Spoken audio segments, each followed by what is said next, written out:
And we are live and everything is going okay at the moment. Yo, come on, nothing but love, nothing but respect. You know what we do, what we don't, what we is, what we isn't. And what we is here today, talking One Piece chapter 1095, a world where you'd better off dead, unfortunately.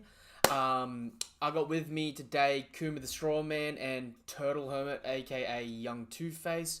And we're going to have Eggs for Brekkie slide in a little bit later when he's ready. But yo, say hi, guys. Hello, everyone. Yo, what's going on, guys? And yeah, we have a crazy fun, crazy good chapter for us this week.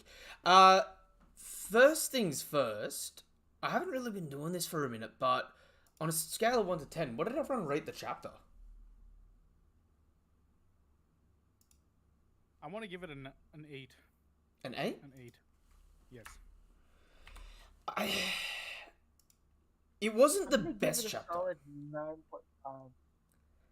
It Because I liked it. It was surprising, but it wasn't like, I wouldn't say it was necessarily groundbreaking or have any necessarily, any memorable moments, but it was still nice to finally get that, like, rocks, or hopefully the rocks flashback, but the God Valley flashback, or at least a little bit of it. And if anything, I'm excited that we got the Kuma flashback. I, Definitely. I'm of the mindset that this was like a pretty decent interim chapter, like a setup chapter. But it's really hard because I almost feel like at this point in time, I need to change my scale for One Piece completely. Because, like, not every chapter can be like a 10 out of 10, you know what I mean? Like, it may be a 10 out of 10 compared to other series and stuff like that, but, like, you know, For the bar that One Piece has already set, it's in a different kind of league of its own. we have to change the bar for One Piece now to be like, how does our scale rank now? Because it's like, I feel like a chapter that every single person believed was a 10 out of 10 was chapter 957, Ultimate, where we got the rocks information, we got all the Garp and rock stuff, where we got the Yonko bounties, we got Roger's bounty, like chapters like that it's just like universally no one faults. That's a 10 out of 10. Right. Whereas like at the moment, and especially post Wano, it's like the story's been getting so good, but I've been like, every other week I hear people be like, oh, that was a 10 out of 10, that was a 10 out of 10. And I'm like, man, if we're getting so many, they can't be 10 out of 10s. You know what I mean? Yeah. One's got to be better than the other. And, they can't all be the same. Like, definitely, when I seen Shanks use Divine Departure, that's probably one of the most hype moments I've ever been while reading the One Piece manga weekly. I haven't been reading for too long, but yeah, it's definitely one of the most hype moments. I am so... Okay, with the setup we've got at the moment, I'm really desperate to see Shanks come back into the main fold. And I'm really curious to see where he goes to now, because they're clearly setting up his in motion nearby. And with the whole, he's going after the One Piece. Do you know what could even cause a much more, like, tension-ridden story? And I hadn't really thought about this before, but what if we next see Shanks clashing with the person with the burn scars? The man marked by fire. Oh, that'd be cool. Yeah, that'd be a good way to cool. introduce them, honestly. Because then we could, like, it could be a matter of, like, Shanks has known where it is the whole time, but because he wasn't active on it, never went there. And that would... like a Shanks Whitebeard kind of thing? Yeah. Like, because at this point in time, it's like, if Shanks isn't going for the One... Like, if Shanks isn't going for the One Piece, he's already been set up to go after Blackbeard. If he's not going to Blackbeard's territory right now to wage war, though, it's kind of like, what is he doing?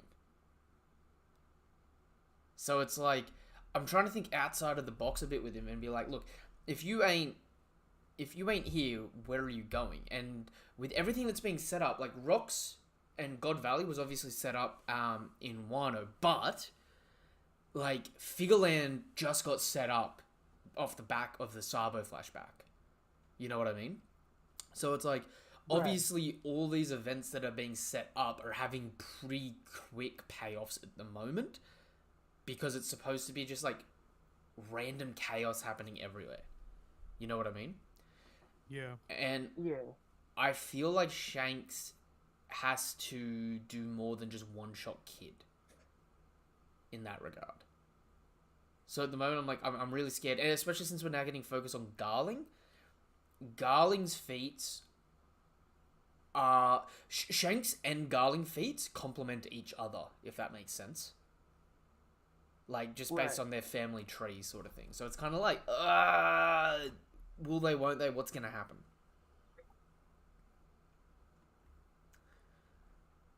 I don't know. We have on the cover page here, we got a color repressed by Neepy, Buggy chasing a squirrel monkey that has stolen his trademark nose. It's cute. I don't know why that monkey reminds me of Kizaru more than any other monkey I've seen in One Piece. Like, it just seems so... It looks absent behind the eyes. It's the top wick at the top, man. That gives it like that little boost, man. No, I swear, if it didn't have that like little top wick, it probably wouldn't strike Kizaru nerves in me. No, I can get behind that.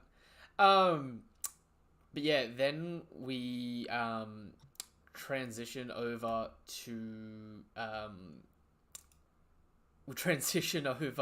back to Egghead with the Conqueror's Haki just going absolutely wild with Saturn. And I gotta ask, how do you guys feel about Saturn after this chapter? Like, I'm hyped for him. I don't know if, like, he's both exceeding my expectations but also far below them at the same time. Yeah. I feel like, Oda really wanted to introduce Saturn, but he didn't necessarily want to give up all the cards. So I don't necessarily think they're going to beat Saturn in this arc. I think it's just going to be a showing of power. Maybe Kuma shows up, something like that, you know. I really don't think we're going to see much out of any of the Gorosei. Until the Friend War actually starts. I've never thought of this before, but you just saying that, Young. Saturn is playing the role of Kizaru here, the way that Kizaru played the role in Sabaody, right? Imagine the evolution of when Luffy gets thrown in front of all three admirals in Marineford. Imagine if... Because Jinbei's part of the crew now. Imagine if Jinbei shoots the Thousand Sunny to the top of the red line. And you've got a scene... they're waiting there. You've got a scene of all the Straw Hats landing like that in front of all 5 Gorosei members who are transformed. Yo. What if that something like that happens with like the Grand Fleet, bro? And like you just see like Marie-Joie just open fire with cannons or something like that, and you just have like a barrier protect everybody, and you see just like Barto like, versus the Mother Flame. Yo. Barto's just shielding them all. On the barrier. Like, honestly, if you can block a Mother Flame with that barrier, I don't even know anymore, man. I wouldn't want any other Devil Fruit at that point. I think the barrier fruit just outright will be able to block it. But could you imagine if he like made it like a bowl to try and catch the energy? Yo. Tries to like throw it back or something. Because it could be like you know, just like plasma sort of stuff. Eggs, good to hear you drop in, man. How are you? G'day, gangsters. We've only just started, so you're just in time. We're just talking about initial thoughts on Saturn, and we're still up to the first proper page of the chapter. Ah, nice. But yeah, so we got Saturn. Like we get the commentary here. The Saint Saturn of the 5 Elders has landed. All Marines beneath the rank of Rear Admiral and Vice Admiral are to evacuate the area immediately. Is this the official translated version now? No, this is the TCB one that I've got up now. The first one I read was the OP scans. The OP scans changed it to under Commodore. So, and again, this is 2 weeks in a row that there's been hugely different translations between them. You know what I mean? I think OP Scans said in a tweet that Vice Admiral was correct. So, under Vice Admiral? Yeah, Rear and Vice Admiral. Hang on, let me just bring up the Viz for last chapter and see what specifically they said. Because I know the Viz almost did the opposite, where they actually alluded to it not implying anything like that. So, okay, the Viz said Commodores and below aren't even allowed to have an audience with them, instead of can't see them. You know what I mean? Right. So it's like... And then this one is talking about how the ranks Rear to Vice Admiral to, or everybody beneath Rear and Vice Admiral evacuate the area. So it's not necessarily that they can't look at them, like it would be for like the Commodores, but it's just them evacuating the area. See, I have a problem with it where I think the Viz is wrong in this regard, just from a semantic standpoint, where the Viz is like initially gone, okay, well, they can't look at them because of it's a rank thing, it's a hierarchy thing. Whereas I think this chapter continues off the back of it and obviously emphasizes on the wording being like, Saint Saturn has landed, all Marines beneath this rank, do not go back, you will not be forgiven, right? You can read that as like, you know, like, oh, you know, if you look at him, even though you're not meant to because you're of this certain rank, you won't be forgiven. Or you could look at it and be like, the punishment's going to be getting caught up in the crossfire. Like, you won't be forgiven because he's, like, you're not going to be able to withstand it, if that makes sense. And, like, it's hard because it's such a freaking weird ability, isn't it? Like, yeah. We don't even know if it's a double fruit yet. No, we don't. And, like, it's behaving more like a devil fruit now, but it still looks like Conqueror's Haki. And then when Vegapunk asks if it's a devil fruit, that, like, makes you think even more that it's not a devil fruit. But Vegapunk also hasn't even acknowledged the existence of Haki yet in the verse. So it's like, to Vegapunk, does Haki even exist? In like a weird way, because he's never seen it necessarily. Even though that's like stupid when he's friends with Kizaru and stuff like that, and Sentomaru can use it. It's don't get me started. The semantics game here is mind blowing, right? But we still see the advanced Conqueror's Haki lightning in the background, right? Then we see, I've only ever seen him in portraits. What's with all the lightning? Meaning the Marines that are present are actually able to see the lightning, which is also one of the first times in the story someone's actually acknowledged lightning being present.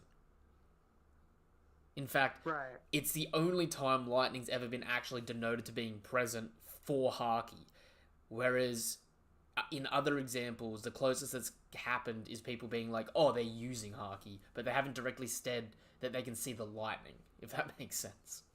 And that was in the Chinjiao fight, right? Yeah. At Chinjiao and Luffy versus Dofi when they have the Conquerors clash. Oh, right. So it's like, no one's ever really acknowledged it before. So either this fodder Marine has decent Haki, or it's like breaking the barriers between the weaker people, in the sense that it's like being, like, it's clearly more present, if that makes sense. And like, he even says, like, he's even above the celestial dragons, and one of them can boss around an admiral like it's nothing. Why would someone so far up on the divine hierarchy come all the way down here from Marijua, right? And again, we get another huge burst of Conqueror's Haki, while Bonnie's still, like, leaning into him, stabbing him. Bonnie, you've crossed the line. That's Saint Saturn. You've stabbed one of the 5 elders. She assaulted one of the world's overseers. All Marines, take aim. So everyone gets ready. And then, again... I'll point out, it's really cool that that guy on the far left is like holding on to whatever's mohawks on his head? Okay. You think he throws it off his Like head half a like chakram? boomerang? So, do you guys have the streamer, or are you just in the Discord? Because I'm just in the Discord. Right, because if you go to chapter 1089, Okay. page 8 and 9, we see him from a different angle, and that chakram on his head isn't part of, like, it's part of a staff that he carries next to him. So, I'm really confused why it looks like he's about to throw it off his head, or like he's about to do the, like, you know, the special beam cannon that bloody Tien does. Because in the panel, it looks like he has it like lodged in his head, almost like it's like he's quivering. If you look like at his elbow, there's like quiver lines, like he got his staff stuck in his head or something. I can definitely see Oda doing something like that. I think the quiver lines though is just everyone shook about Saturn, because Saturn be Saturning. You know what I mean? And like, that's true. Let's lean into it because I want to talk about this part, right? So everyone gets shook. He turns around and goes, "Stop squirming, you pathetic maggots. If I did not wish to be stabbed, I would have simply dodged," which again implies that he's capable of dodging. But then he just thinks at Bonnie with the Conqueror's Haki sound effect. Bonnie gets hit by an invisible barrier sent flying. He grabs her. Then Sanji comes in. And then Sanji gets hit with this invisible barrier too, and then gets pinned to the ground. I'm a little disappointed, honestly, because, I mean, again, like, Sanji often gets the more brunt of the situation sometimes, where he's used as, like, kind of like a representation of how strong the enemy is. That should be Brook's role, to be honest. Being the skeleton boy. He should just get, like, turned into dust constantly, and people just keep pouring milk on top of his bones. Honestly, it'd be more interesting if it was Brook, because in this situation, I actually have like I have a legitimately I have an upsetting question to ask. Did Oda forget that Sanji now has Lunarian levels of durability? Or is Saturn, whether this is Devil Fruit or Conqueror's Haki, just bypassing people's defense with thoughts? I think it's definitely Saturn just by, like, being that powerful, bro. Because I need to point out, post Wano, Sanji hasn't been physically hurt until now. No one's drawn any blood from him. Well, he got a little stuff beaten out of him. Is his exoskeleton even up? Well, his exoskeleton is now on permanently. Oh. And that's the thing. We saw a huge durability upgrade. I would argue that he's more durable than Zoro now. And we saw against S-Shark, the S-Shark, a Seraphim, can punch him clean in the face and it not draw blood or not phase him. He's a Dragon Ball character being punched. You know what I mean? Like, you know the whole stereotypical Dragon Ball things, like, my power level's so strong. They get punched in the face and they're still talking with the fist on their face. They're just standing there, Yeah. So Sanji just did that to S-Shark. And S-Shark's durability, seemingly at the moment, is the same as, like, King's durability in that. And then Saturn can just cause damage with a thought. Yeah, no, because, like, I don't know, man. This whole Saturn thing, I want to believe, like, it's in a whole different kind of area of expertise, because since we don't know if it's a devil fruit, and we're all just assuming that it's Conqueror's Haki, right? But to be fair, like, that is a safe assumption, but at the same time, this could be on a whole different kind of perception. So can I just... Conqueror's Haki usually just forces people, like, loses their will to fight. This actually injures Sanji. So you see the panel where Sanji's bleeding, where he's getting knocked back. Look over to Saturn's left two legs, and you see one burst of Conqueror's Haki lightning coming off Saturn. Same as what happened the last time he used this ability. So I it's think there is like a greater conspiracy behind this. I think it's like it's similar to his using Conqueror's Haki, but it's like some weird thing where they have some kind of random ass devil magic, which is where like Conqueror's Haki come from. Like we are at that end stage of like the anime where things are gonna start getting like super weird. Weird. They're gonna bring in like alien stuff. It's like getting something like Kaguya. Naruto. And yeah, it's gonna be like everything gets turned on its head, and it's like Haki is like a lesser version of the technique that the ancient people used to take over the world, and that's what he's using here, and it's like demon arts or some crap like that. See, he does the eye thing, right? Where his eyes glow, and we get the vroom activation thing when he hits Bonnie. To me, that's like devil fruit esque. But like that's either devil fruit or like some other type of ability. It doesn't feel Conqueror's Haki ish to me. But he doesn't do it when Sanji gets hit by it. So it's like, or at least they don't draw it in because it's not like a close up. But they did do it to the guy last chapter that got their head like plopped. Right? Did his eyes go like that? Yeah. Okay. But we also, when he's... that I kind of want to point out is like, if you look at Sanji, it looks like it is like a projectile of force. Like you were saying, like something actually hits him. Like the sound effect is a thwack, so it's actual like a force hitting him. And then the dust on the ground is like going towards Sanji. So it's almost like a sonic blast that he fired at him. But it's not like an actual wall because otherwise Sanji wouldn't have been like knocked backwards and his legs are still carrying forwards. He would have just gone flat against it. What I'll say against that, though, is later on in the chapter, Sanji asks the other Straw Hats, can you move? And they all say, no, we're being held down by some force. Yeah. Yep. So to me, it's not like a hard barrier. It's like some kind of force, but it's not like like firing like a wall at someone. An actual wall. To me, because like his legs keep traveling, right? Yeah. So, to me, what I'm kind of wondering is, we've seen advanced armament haki, we've seen advanced observation haki, and we've seen advanced conqueror's haki, right?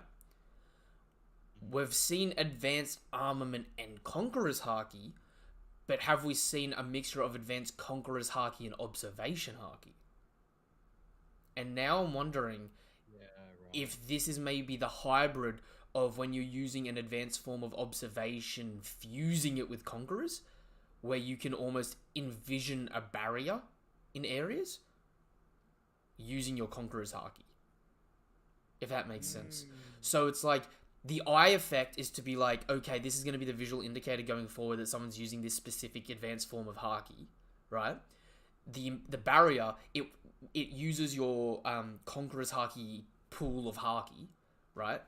But the way it looks, it's like a mission from the armament haki, but being done with just the conquerors, which is why when it hits fodder, it causes that like knockout effect. When it hits Bonnie and Sanji, it damages them because Saturn's haki is like good enough to do that.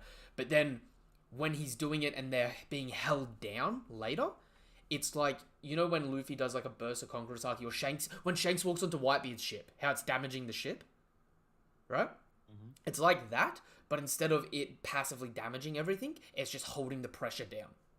Almost like a discount version of Fujitori's ability, but it uses your stamina way more. If that makes sense. I like how that One Piece has been running so long that we had to call some like lesser abilities as just like the nerf or like knockoffs. Yeah, oh man, oh. It is though. I also want to point out, if this is an ability that you can sort of counter with your own haki, similar to how like Law countered like Devil Fruit abilities by like shooting out a burst of haki, Sanji did not do that here. This was essentially like a repeat of what happened with Luffy getting one shot by Kaido, where he was like really distracted. He was like, oh my god guys, and then he got smacked in the face and he was like instantly down. Like Sanji right now was just like freaking out, running, going like Bonnie, and then he just got wrecked. It's possible that if he knew more about this ability, he could actually like haki wise defend himself against this ability. Like we don't know enough about it, but it doesn't mean that he is always going to have the ability to like one shot Sanji. This, right? It just means that he caught him off guard because they don't understand his ability. And I might even go a step further. This may actually be the first time Sanji's actively fought a Conqueror's user himself. True. So this may be the catalyst for Sanji awakening Conqueror's haki in himself. But remember, guys, it would even be interesting if like because Sanji's meant to be the perception guy, he unlocks this type of perception conquerors thing. Whereas last arc, Zoro got the armament version against Kaido. And they maybe never both learn all of them. They keep their separate variants. I'd honestly prefer that, honestly. Because like Luffy's going to be the one that knows them all, right? Yeah. They're going to have like their own special little. But although I will say though, I reckon, and I think you'd agree, Jade, that like Hawkeye is probably going to have a really, really, really great perception haki. I can't see anyone being like, I don't necessarily think he has to be the best in the world, but I don't see anyone being like leaps and bounds above him in observation, considering the eyes and all that stuff. I see. So like, I would say if Saturn's got this and other people might have this, I think Hawkeye's got this, and which means Zoro's gonna have to fight him. So he's gonna have a counter. He's gonna have to have a counter in some way. I would say this is where it comes into the difference between that technique that Law displayed and the Yonkos having it passively active at all times. Where if that ability can counter this, that's why the other top tiers have those abilities to the point where they're always on. So that maybe this is it looking really impressive here because it's against people that don't know how to counter it yet. Whereas a lot of the other times when these top tiers are fighting, this becomes a null point because of that ability. Right? Because like it's a really weird game of like rock paper scissors at the moment with abilities in One Piece. It's like you got your Devil Fruit and Awakening, Haki in advanced forms, and then like your martial arts style in the first place. So it's like having that come into it as well is a really interesting thing, and it also makes certain people require to use certain abilities or have a harder fight maintaining said abilities against these people, which still keeps like an interesting hierarchy of ability here. And it's also important to know none of the Straw Hats know this technique yet. So having someone where they need to learn it against actually is just catching them up to Law in that particular field. If that makes sense. Because I want to think as well, like, this is one of the reasons why I appreciate One Piece for so long, is because despite there being clear like tiers of fighters, even those that are at the top brass, they can still be taken down by like concepts and abilities that they're just not familiar with, which is why like I feel like Devil Fruits in itself is probably one of the most innovative and like refreshing kind of power scaling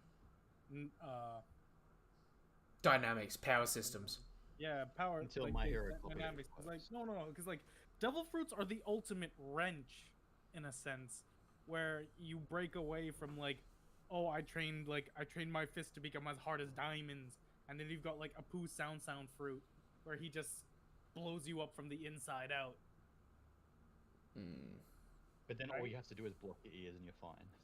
That is, It's like that's the thing. Like that's a perfect example of what you're talking about. Because like if you don't know the ability, it one will shots destroy you. If you do know the ability, he's not that scary. Yeah, and see that's the thing here with Saturn, right? Because if this is a Devil Fruit, all that says to me is the other Gorosei are going to have equally very weird godly powers. Whereas if this is Haki, this is something that's probably going to be a standard across the board for them, to an extent, if that makes sense, right? And like for all we know, this could be a combination of Haki and a Devil Fruit here. You know what I mean? Like, in a weird matchup that we just haven't had explained to us yet. But like, I will say in the defense of it here, we know that there are more branches of observation than there are branches of armament, right? Like, with armament Haki, we've been limited to, can you make this thing physically stronger? Can you make something physically stronger?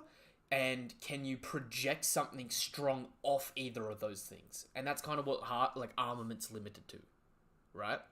Whereas with observation, you've got passive observation with future sight, where it's like you've got people like Hawkins who can predict the future, people like Charlie who can outright see the future like years in advance. Then you've got people like Katakuri who can see the future for a long period of time but shorter in range. You've got people that can sense what's happening, kilometers and kilometers and kilometers away. People who can sense specifically how strong someone is, regardless of knowing what they're capable of, right? Like, observation has a lot bigger threshold of abilities, if that makes sense.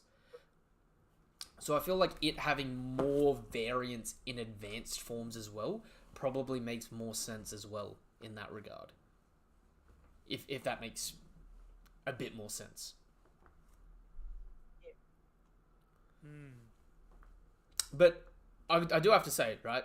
Whatever this is, it hurts Sanji. Sanji was unfazed by S-Shark.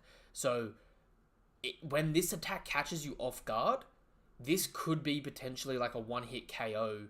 Even if it doesn't knock you out, the fact that it can pin you after may be a huge deciding factor in battles going forward, especially since it can be used to crowd control, if that makes sense.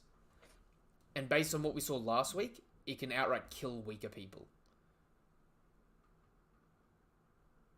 So, like, it does elevate Haki to that next step. And it does, like you were saying, you were bringing up Mihawk before, right?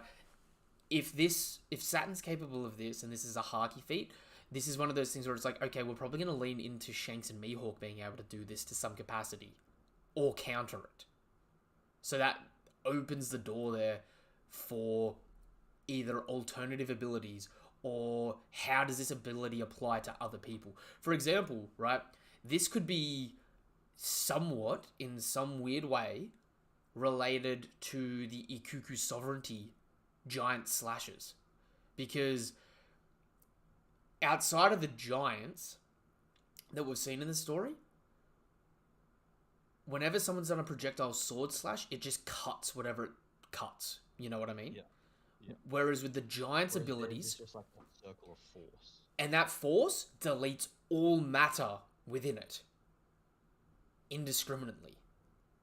Like it's like an omega beam that just like atomizes everything in it. You know what I mean? Which is very different in terms of like the uniqueness of what we've seen up until now. So I'm like, it could be something like that where it's like we're getting into some witchcrafty weird sort of stuff. You know what I mean?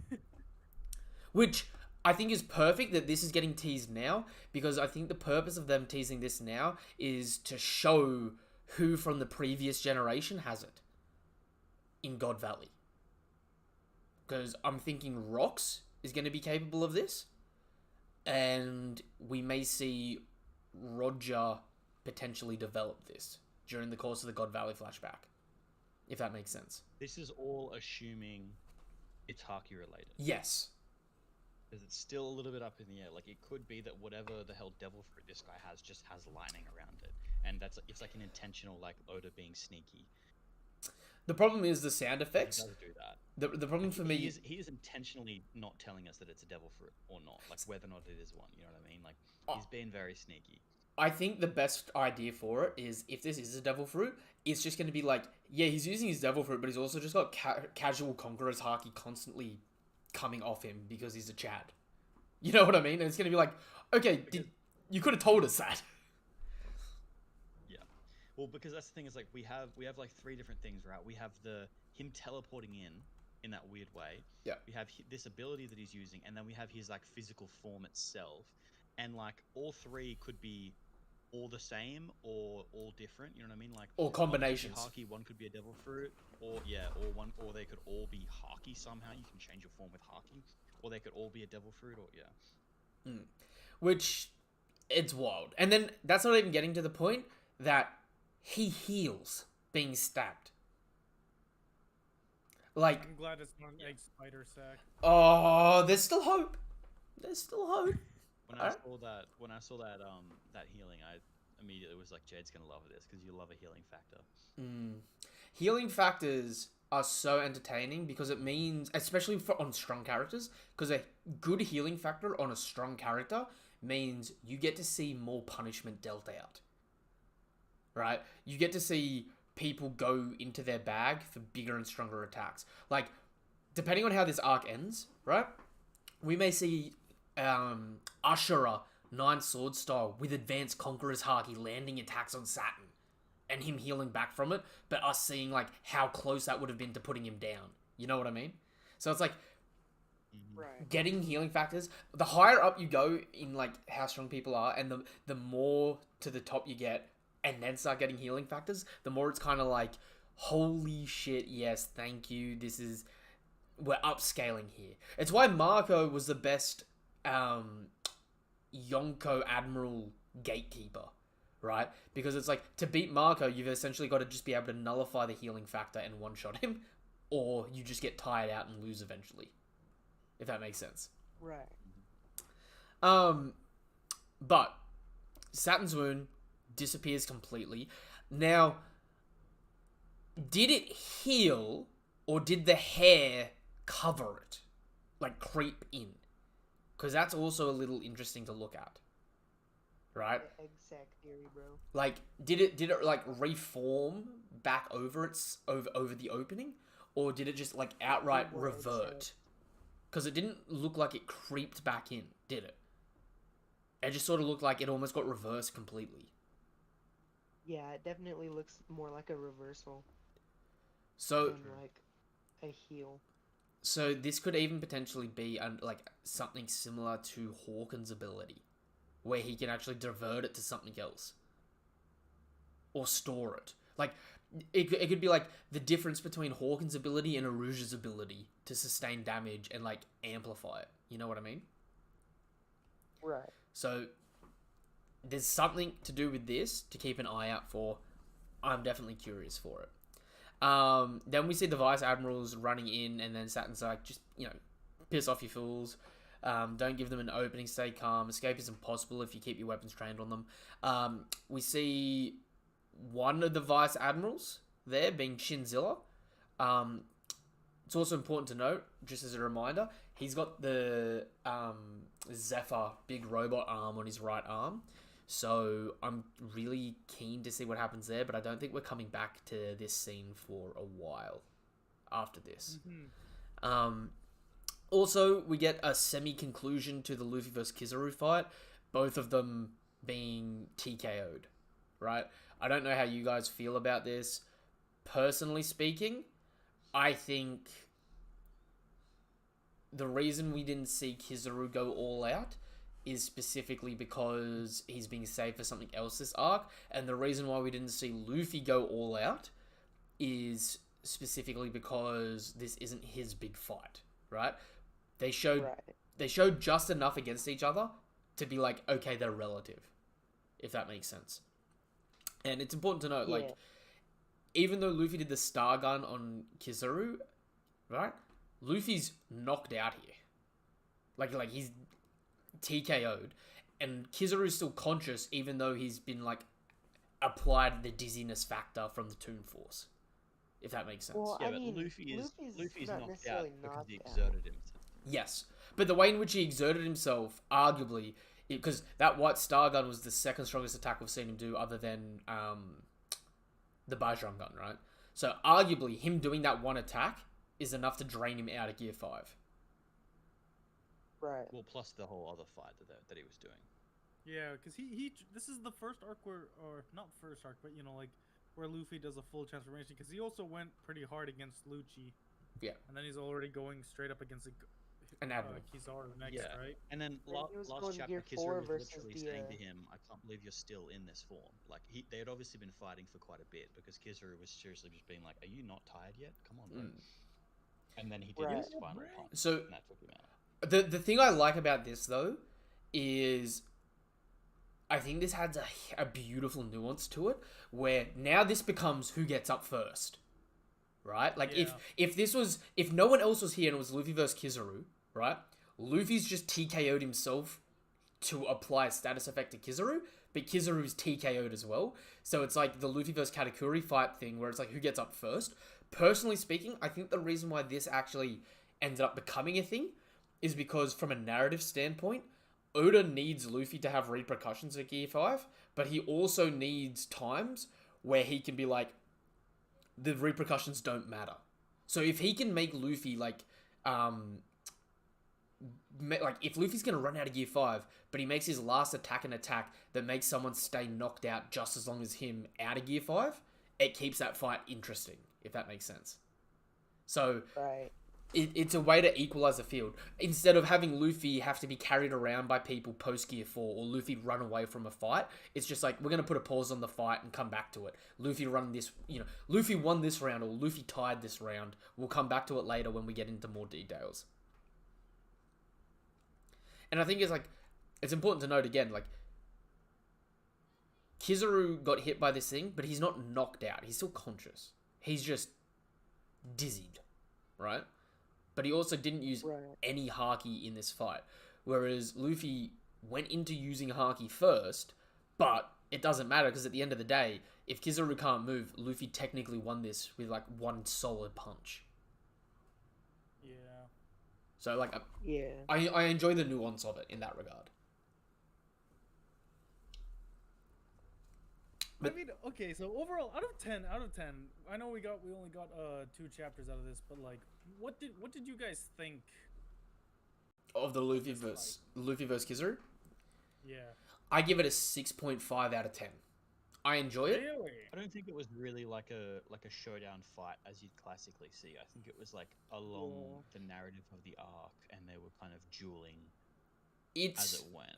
This is to be. But I think like all the I'd seen panels Admiral were really versus the interesting. Yonko, but we didn't really see anything too special. I mean, the powers were cool, but it wasn't really too big of a fight to really say it's like a Luffy versus Katakuri fight type thing. If you were to compare this to other fights of the same nature, this is more similar to Luffy versus Cavendish in Dressrosa, right? Where it's like there's a little bit of a clash. They have an objective they want to do, but it's not a I'm going to win by beating you situation, right? So because of that, there's a lot less emotion involved. But because of who the characters are, they're obviously given a lot more screen time to be like, look, these are their abilities. This is what they're capable of. Right. You know? Which... Something that I wanted to say about the fight as well, like that happened kind of early on, is when Kizaru like dashed away, like light beamed away really far away from the island, and then like light beamed back in and hit Luffy. What he shouted out was like acceleration is force or acceleration is weight or whatever. And like the way that I would see the light power working is if you turn into light and you start moving, you're already moving at light speed. Yeah. You have no mass. You're moving at light speed. So realistically, the fighting style that Kizaru should actually have is to stay inside your guard and like literally be like body to body with you. Because even if he's right in front of you and he punches you, he's already hitting you at light speed. He doesn't need to like dash away an island away and then fire himself into you. He would hit you at the exact same speed as if he did like a 1-inch punch. So really, like, Kizaru's fighting style should literally just be like Shaolin 1-inch punching you. So in that regard, though, it's heavily implied that he ended up accelerating. So seemingly, like all other devil fruits, once you eat the fruit, you can like develop it beyond that. So that one attack is definitely implied to be like a little bit faster than the speed of light by some capacity, but like we don't know how much. But yeah, since he had to actually speed up to get to it.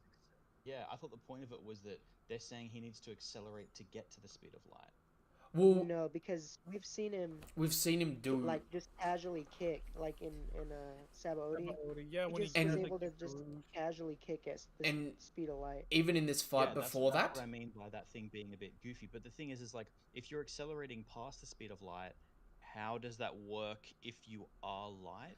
So I think the reason for that, past the speed of like it doesn't. I think the logic with that is the same with Mr. 3, right? Mr. 3's ability is wax, but Mr. 3 when he ate the fruit was like a little bit weaker than he is now. Ate the fruit, has the ability of wax. As he physically got stronger, his fruit grew stronger with him. Now his wax is as strong as steel while having the consistency of wax. Yeah, I get that, but I just think like how can light become faster than light? Isn't that sort of like a paradox, like an inherent paradox? Yes and no, because sort of what happens, like, and we can pull it up if you want. He shoots like you can get stronger. Like for example, you can get harder and weaker wax, right? Like you can get soft waxes and you can get really hard, like rock-like consistency waxes. But well, if you have light, it travels at the speed of light. Light Okay. is light. Like, Let me explain it like this then. Kizaru can move faster than the speed of light, but Kizaru's light may not be able to move faster than the speed of light, right? Because what he does in that moment, we see him shoot a laser, right? The laser's traveling at light speed because it's light, and when it's almost about to hit Luffy, we see Kizaru outrun his laser going down the path of his laser, and then kicking. If that makes sense. Yeah, but we don't think the lasers actually travel at the speed of light, right? I definitely do. I definitely think the laser moves at the speed of light because it's light. Yeah, but people dodge the light all the time. People like react to the light as it's coming towards them. Like, Yeah, well, it's honestly, anime, the laser bro. beam seems slower than bullets. Well, Like he'll shoot it like a fodder marine, and they'll be like, "Oh no!" and then it hits them. I definitely think the lasers are light speed because they've been like sort of spoon fed to us time and time again that they are light, they are lasers. It's like Kizaru's light based ability that's being used there.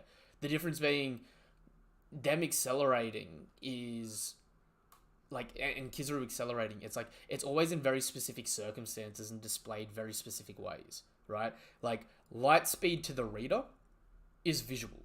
We can still see light speed movements in the story. But when people are going faster than light, they disappear to the reader as well, right? And in Kizaru's situation, it's like we know he's moving faster than light because he outruns his own beam of light in that regard, right? Whereas when other people, like if Queen, when Queen shoots light, it's light, but we don't see Queen outrun his own light. But then we see people like Ichiji who shoot light from his hands, outrun his light, strike a pose, and then all the light comes flying past him as well. You know what I mean? So I definitely think it's faster. To me, the thing that would explain that is just that then it's not actually light speed. Like that would just explain all of that to me. Like because otherwise, like obviously, yeah, it's just anime. They're just like doing it because it's funny and stuff. But like, you would literally be able to calc a marine talking faster than the speed of light. In that case. I mean, because there are situations where laser beams are flying and people are reacting to them, you know. In that regard, we have the 3D2Y, like the canon part of 3D2Y, which has Luffy moving at 10 times the speed of light in Gear 2.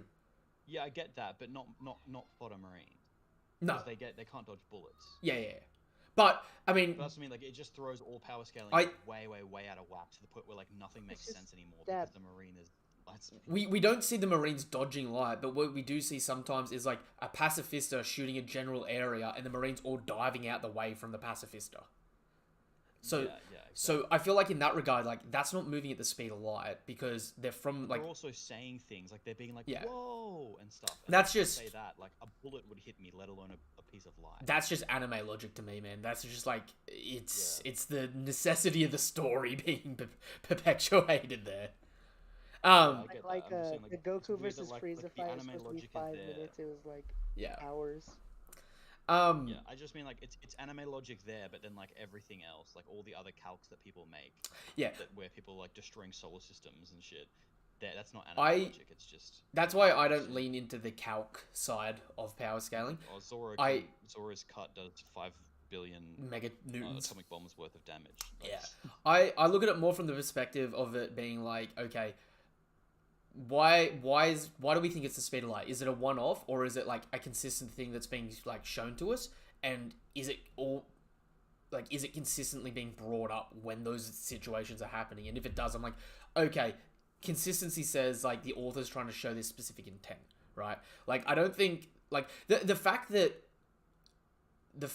it's taking the vice admirals specifically to even clash with the pacifistas tells me that it's like the fodder marines aren't meant to be able to dodge or be like light speed, right? But it's like these stronger characters are being like portrayed to be like, okay, they may not be faster than it, but they're able to counter it and deal with it, sort of thing. And then like it goes all the way up the chain of command until you get to Kizaru, who's just doing bullshit.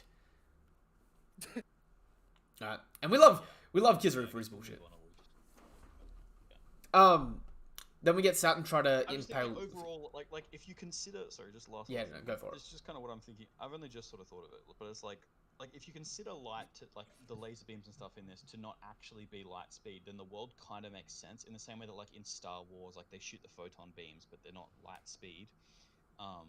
And that you can block it with a lightsaber. Like if you consider it sort of like that, like the laser guns in Star Wars, then the world still kind of makes sense. But as soon as you say like it is light speed, then all the reactions are light speed, then everything becomes above light speed, and then shave is 20 times light speed, and then it just gets like so cracked. And then it's like, okay, but if Kizaru were to punch you moving at light speed, it would like create a black hole basically. So why would he ever need to punch you at more than light speed when he can just punch you at light speed? And like, all the logic just kind of goes like completely whack to the point where the only really thing you can say is like it's anime logic. It just is. My answer to that, like if you just say, well, it's not quite light speed, it still all kind of makes sense. My answer to that is just going to be plain and simple. We're talking about a series where a dude can just like lean on the air and go into another dimension. Real physics is like weird. It all becomes like super wild. Yeah, I get that. Yeah. But I mean, it would be a lot less wild if you just said, well, it's not light speed. And maybe when Kizaru dashes away and then fires himself at you, maybe he does actually accelerate up to light speed. Like if that was the case, then I feel like the series would make a lot more sense. The problem is with that. The problem is with that though. It's like we've had outright people. Like we've had the like just outright. We've had the Germa kids. Like we've been told the Germa kids can accelerate at the speed of light. Like not get to the speed of light, accelerate at the speed of light. So it's like their boots are like the longer they've got it on, they're continuously accelerating at that pace. And it's just like why? It's I guess like with my mindset, I would say, well, that's just anime bullshit. You know what I mean? Like either opinion, there would still be anime bullshit, I suppose. Yeah. Like something being stated to actually go at the speed of light when you don't think things go at the speed of light, you would just hand wave that and say, oh, it's just anime, they're just trying to make it sound cool. But then on the opposite side of it, it's like, well, then how does all of this shit exist? And you're like, oh, it's just anime. Like regardless, I would say for the line of logic for this, just say like unironically, right? Take the real world physics, apply a little Gear 5 to it, and just stretch out the logic a bit. Just stretch it out. But yeah, we get Saturn. Saturn tries to impale Luffy with his big fucking uncut toenail. It's filthy, disgusting. I can only imagine, like, Saturn looks like the kind of man that just smells like cologne. Like, on some crocodile type, doesn't bathe outside of walking through copious amounts of cologne. Jeebus. Are you telling me he doesn't look like that? Well, it's the nose that does it, really. He looks like he smells like, and I'm not saying cheap cologne. He smells like expensive cologne and a synagogue.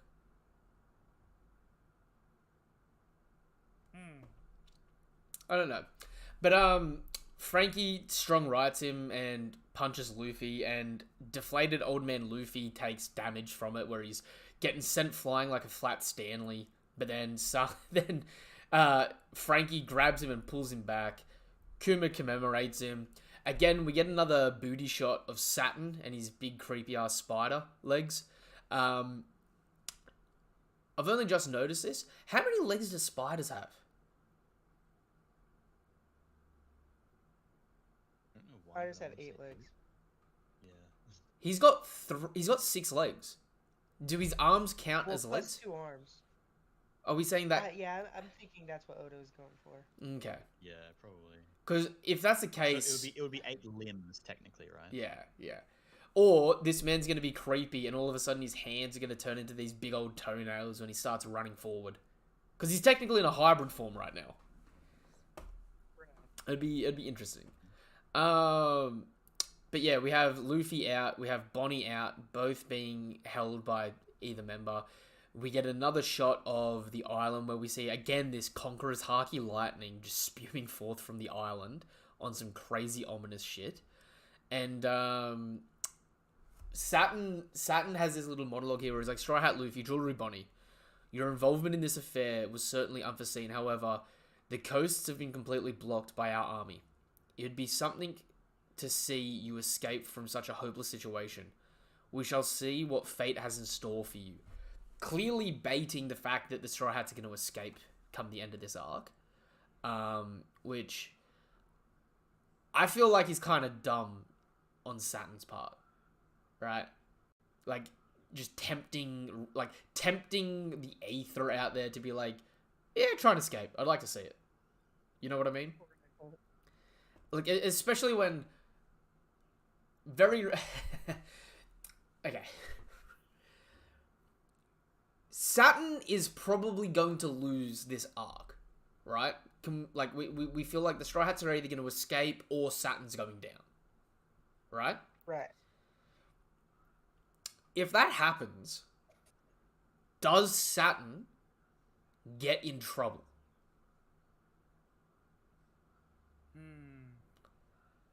Because not only in this chapter, but this arc also set up Saint Figaland Garling being the only member of the Gorosei, the only member of the Celestial Dragons that can execute other Celestial Dragons.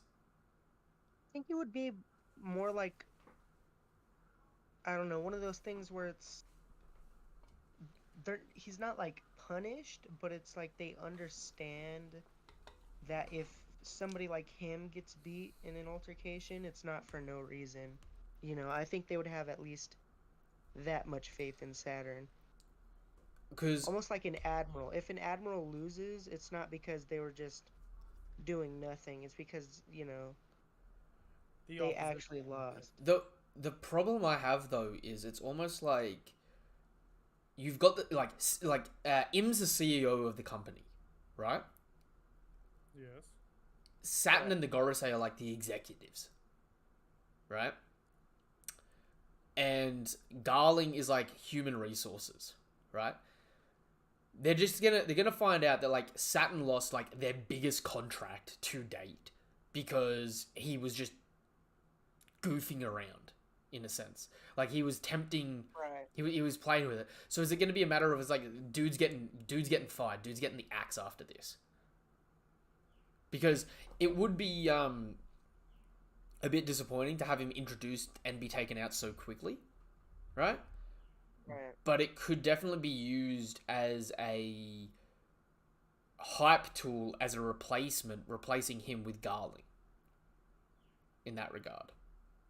Because we know at the moment Garling is the supreme commander of the God Knights, and if even a Gorosei member failing their job isn't safe from his retribution, it would go a long way to hype up the God Knights as well, if that makes sense.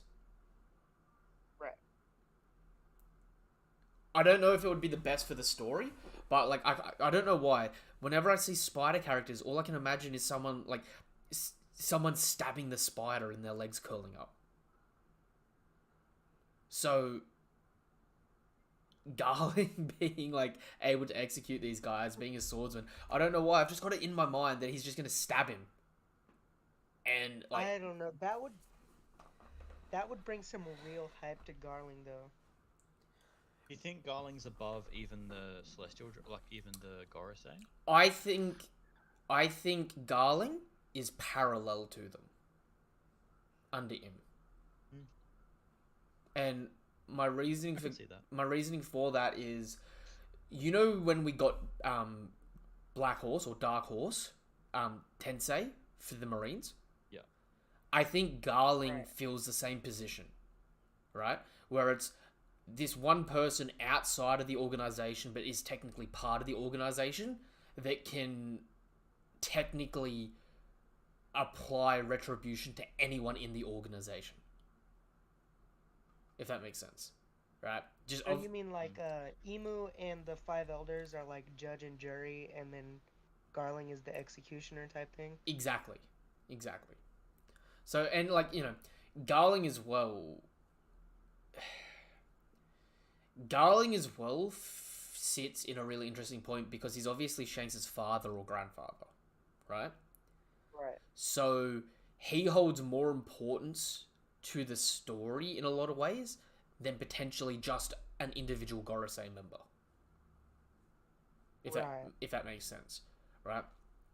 And I think we're going to see what he was capable of in the flashback that we get this chapter.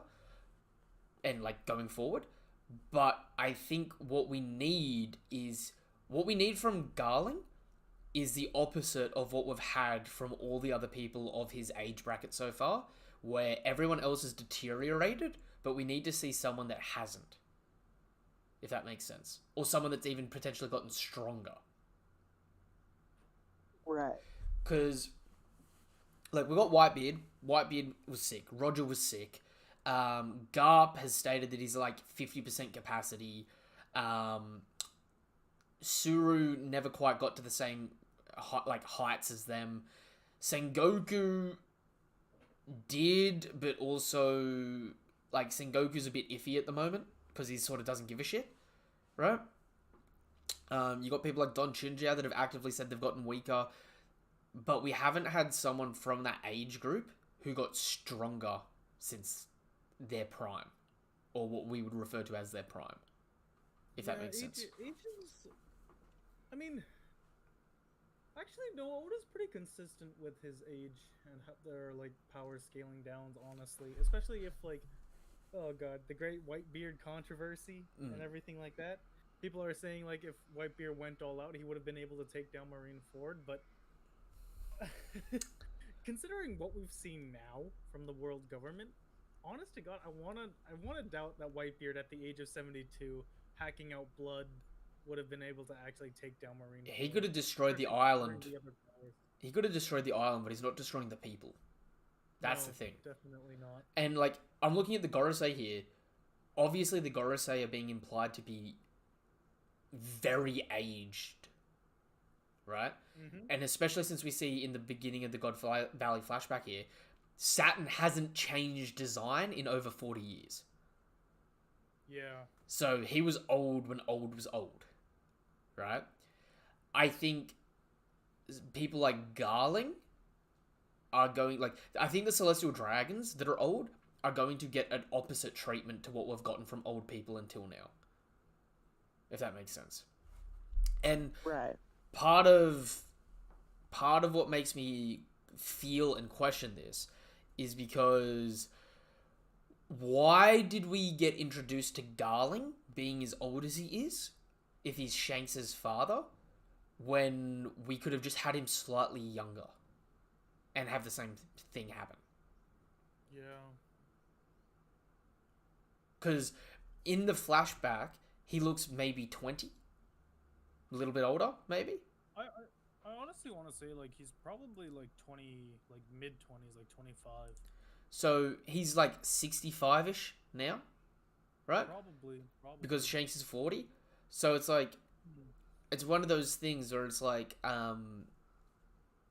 in terms of age-wise, right, you could have had him, like, have Shanks as young as possible so he still looked youthful. But instead, Oda was like, no, I'm going to introduce this character really late stage. He's going to have a lot of importance. He's going to be the father of Shanks, and he's going to be, like, old, but he's going to have been part of all these massive events, so you know he's really ridiculously strong, and I'm going to keep hyping him up. You know what I mean? Which, yeah. How about, we'll get into this, right? So, let's start the God Valley flashback. We start off with Kuma, and we find out that Kuma's aware of Sun God Nika, which we knew that slaves knew about Nika in the past. It's interesting that it's been passed down as a story through this race, and we also know that Bonnie's aware of Nika. Whether or not Bonnie becomes aware of this and then okay, Bonnie's obviously leaving this island with us or dying, right? Definitely. Because of this flashback, well, is she joining the Straw Hats? I don't know about dying, but I think she's definitely leaving the island with us. Because of this flashback and her connection to Nika, is she joining the Straw Hats? I feel like if she joins, it'll be a I think it'll be like a Yamato kind of joining. Yeah. Like she's a part of them, but she's not on that shit. Yeah, it's gonna become like another like Momonosuke and Kinemon kind of shindig. Because all the damsels that we've saved haven't joined. But at that same line of logic, Bonnie has no crew anymore. Her entire crew was killed. Her ship was sunk. It's just her alone. Oh wait, she lost her crew? Yeah. Oh, okay. How did I miss that? He doesn't seem to care about him, to be honest. So because of that isolation and her connection to Kuma, and like I don't know if you guys have seen this or remember this. Years ago in SBS, someone asked Oda if Kuma was joining the Straw Hats because he noticed a number pattern with all the Straw Hat Devil Fruits that they spelt 2 numbers from 1 to 10, right? Right. So you had Luffy's, which is Gomu, being 5 and 6. You had I can't remember now. Chopper's Hito. Is Hito 10? Yeah. Right? The Hito no Mi. You had Robbins, who signified 8 and something. Brooks being the reviver. I can't remember, but pretty much the only numbers that were left was 9 and something else, 9 and 2, which is the Niku Niku fruit, right? Or Kuni Kuni fruit. So people were asking Oda, like, does that mean Kuma's going to join? And Oda went, oh, wow, I didn't expect anyone to ever find that out. You'll just have to wait and see, right? And it was like a really dismissive statement. If Kuma himself doesn't join, I could see it being, like, representative of, like, Bonnie joining instead. Bonnie, true. Honestly, I thought that Bonnie was going to somehow end up with the revolutionaries. You got to remember as well, we're in the final saga. Yeah. So her joining the crew may be just until the end of the story, not post. I mean, she could One Piece. end up being like Crocus was with Gold Roger, because Crocus was a very late member to the crew. Especially since when we think about it, her fruit isn't age related. It's reversing or accelerating things in its timeline, right? So she could work with Chopper as like a white mage to reverse people's injuries. Seemingly. Does Bonnie's ability work on non-living things? Yes. Because So what would happen if Bonnie were to like let's say like like damaged, like I'd imagine that she would work really well with Nico Robin when she wants to go inspect like ancient ruins and whatnot. I mean, I just think about her relationship with Sanji. Sanji wants to cook, she wants to eat. She's got the same sort of explorative nature as Luffy. And like it's a female combatant for the crew that's like not bad, but not overshadowing anyone we've already got on the crew.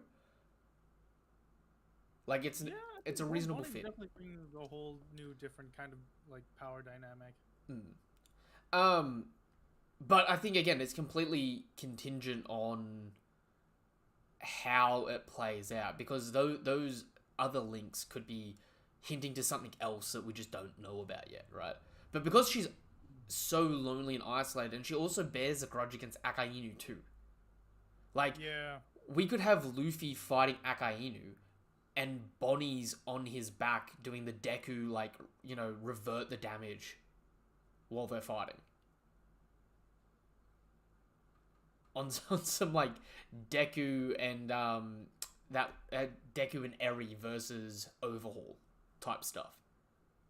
Bonnie first damage before? Well, she's reversed the, timelines of things. So, we've seen her reverse people to be younger, right? But when she ages people up, their knees wither away and their bones get brittle. Right? Right. So her doing the opposite would make people arguably get healthier or revert before they're damaged. Which is something potentially she could do to even Kuma, but the problem is it's only temporary. Right? Because it's got a time limit before it like sort of times out, and she's got to do it again. Yeah, so she's doing it to living things. Yeah. So it's almost like Ivanka's hormones. like adrenaline hormone. Yeah. It made Luffy like basically not feel anything, but as like the crash is like hardcore. Yeah. It would be really interesting to see something like that. That being said, let's dive into this stupid, beautiful flashback. We start off in the Sorbet Kingdom 47 years ago. Kuma later becomes the tyrant of this country.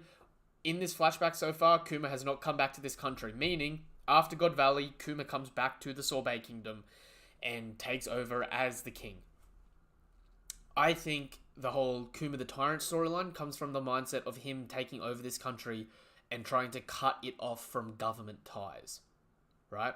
They label him a tyrant because he's trying to get rid of the world government's connections in this arc, which stems from the world government officials working in with the citizens to give up people that are citizens of the country. I feel like that's just the simplest way that we can look at this story at the moment. Right? Then, after we find out about the Buccaneer race, Kuma's born. We see Kuma's birth, which is kind of wild. They become slaves at Marijua. Kuma goes through some of the worst childhood. So, like, this is still all implied to be 47 years ago at the beginning of this. So, Kuma, as a 1-year-old, is a giant baby, right? Is a slave, is beaten, loses his mum, and then loses his dad. This, by the way, is like the most actually unhinged, horrible backstory ever. Because if this was the first chapter I read of One Piece, I'd be like, what the fuck is this show? Yeah. It was insane. Fudge, man. And like, he's a 1-year-old. Like, I gotta keep reiterating that. It's implied that he's a 1-year-old because they haven't implied any times past of significant detail, right? Dude, Right. And like the way you see Kuma, he's the same size he is as a baby because you see how big he is as a baby compared to his dad, who I'm assuming is called Clap. So like, yeah, clap. baby Yeah. Kuma is the size of that was Clap's the name of the hands. season. Baby Kuma is the size of Clap's hands, and then we see Clap like patting Kuma as a slave, and he's about the size of he's about the size of Clap's hands. So it's like,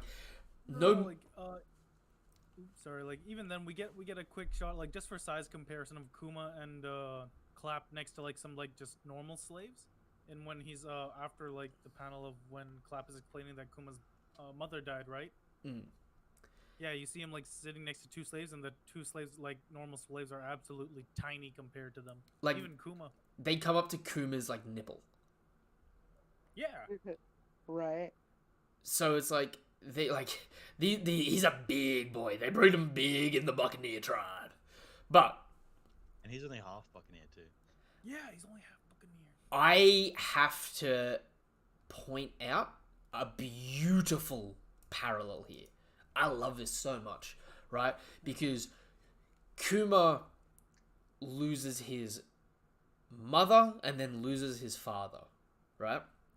And then he says he doesn't want to live and is crying, right?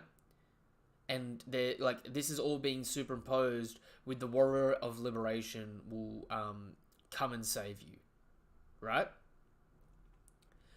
That face that he makes, like, you see that screen, like the what face he does? Right. I love that panel. Beautiful, emotional, painful. It's also the exact same face Luffy makes to Kuma when Kuma separates the Straw Hats. Oh. Yo. So, you got to think of the full circle. Kuma went through all this trauma as a child, right? Being told, Sun God Nika's going to save you one day. Sun God Nika's going to save you one day. Only to, years later, come across Sun God Nika, right? And Nika's in the same situation he was as a kid, and he helps him, despite it looking like he was the villain at the time. Right? Which... Right. I love the parallel between that. I love how, again, it's taking place at Sabaody and Egghead, two arcs that parallel each other there. But it also makes me question, especially with how this chapter ends, I think Kuma believed Dragon was Joy Boy. And then as time went on, I think that as time went on, I think Kuma realized it wasn't Dragon, but when Kuma met Luffy, he was suspecting of it. And then with what happens with Luffy and Zoro in Thriller Bark, that's what made Kuma believe that, okay, that's Dragon's son, and that is Joy Boy, or that is Sun God Nico, which is why his last act was to free Luffy and the Straw Hats, and then guard their ship, because I think Kuma really ended up, at the end of it all, banking all of his money on Luffy. Right. And we may not have like a lot going for it at the moment. I feel like this flashback's definitely going to like go into that a lot more, but the way that Kuma's story here is being linked specifically with Luffy, I think has a whole lot more merit to it. And when we get this stuff in this flashback with Dragon, I think we're really going to see, like, I feel like Kuma is the emotional catalyst for Dragon in a lot of ways in the Revolutionary Army. Like, he's the heart of the revolutionaries, if that makes sense. I've been saying that makes sense a lot this stream, haven't I? Love that moment of self-reflection. You just go, oh, I should stop doing that. Yeah, no, I called myself out on it 3 times ago, and then that time then I was just like, man, I need to just find another way to throw the gauntlet back to you guys. Makes me sound like I'm just reading off a teleprompter. But yeah, what are your thoughts on the first part of this flashback before the God Valley part? Well, so first of all, stepping back a second just before the flashback, where Bonnie's being held up in the air. How do you think she gets out of this? Do you think Luffy comes back? Do you think Nika comes back? Because that seemingly is what they would set it up to be, but obviously they could do like a little twist. It's either going to be Nika, or it's going to be Kuma. It's going to be like Kuma's soul like in the robot, and the robot's going to save them, and it's going to probably do like the Nika pose or something. So, what if it's both? We know with Gear 5... So, okay, Luffy's fallen right in front of Saturn, right? Mm-hmm. Luffy can So he is like basically right there. Luffy can restart Gear 5 as we saw when he fell out of it with Kaido. Right? The result is, if he goes back into Gear 5, is he going to have a massive burst of Conquerors that knocks these people out? Or, because of how funny it would be, we know he can turn people to rubber. If he turns Bonnie to rubber and they shoot Bonnie, all the bullets bounce back.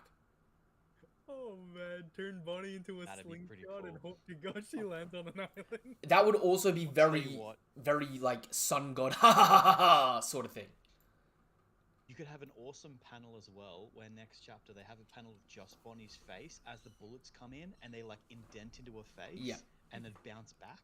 So you can have a panel with her face like full of bullets but no blood, and then they all bounce back, and then the next panel you see Luffy's like grabbing her leg and turning her into rubber. That'd be such a good way to draw that. Which I personally would prefer that, because I think the driving point of this flashback's start is the connection with Nika. Then we're going to get Kuma's emotional journey, and it's going to end tying back into Nika, right? I think that's where we're going with this. So I feel like Luffy doing that would be more interesting to it. I mean, the easier or lazier thing is Luffy just throws his arm up in the way and like bounces the bullets away. You know what I mean? Alternatively, the ancient robot that we saw awaken ends up getting involved here. And whether that's being like manipulated by Kuma or not, that could potentially get involved here, which is specifically like what frees Bonnie from this situation. The problem I have is the Marines that are present are supposed to be Vice Admirals or Rear Admirals, aren't they? Yes. So all these characters here are Vice Admirals or Rear Admirals. So I feel like that means there's got to be like a few, like whoever takes them out, it has to either be a massive area of effect thing or someone strong enough to deal with multiple Vice Admirals all at once, which isn't something we have really seen in the story. If that makes, like, it's... we've had scenes where multiple people like this stabbed Whitebeard and stuff like that, right? And then Whitebeard like mowed them down. But we've never seen a situation where multiple people like this have defended against someone of that capacity all at once. So it's like, I don't know if they're taking the route of like highlighting Luffy or if they're taking the route of highlighting the science and like the giant robot in that. Either way, I think they definitely get thwarted. I don't think it's any I don't think it's any of the other Straw Hats or anyone that's present other than Luffy though, because everyone else is pinned, right? Yeah. The alternative is Bonnie awakens and the bullets deteriorate before they reach her.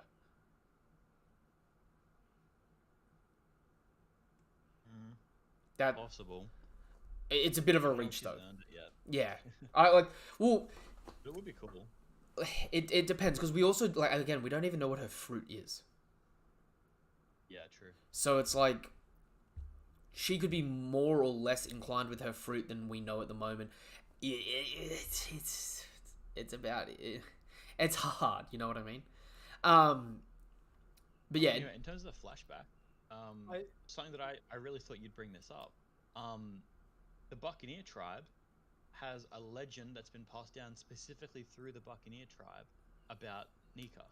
About Joy Boy and Nika, yeah. The hat, the other straw hat, giant sized straw hat. Yeah, I really thought you'd have brought this up. What if the previous Joy Boy was from the Buccaneer tribe, and that's why the Buccaneer tribe themselves are so heavily persecuted, and that's why they have that legend that's been passed down about Nika. I don't think Joy Boy was a giant, personally.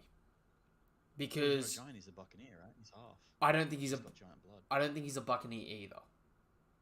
Really? Yeah. I think based on the silhouettes we've gotten of Joy Boy in the past, he's either a regular person or a Skypean. Or like a winged person. Right?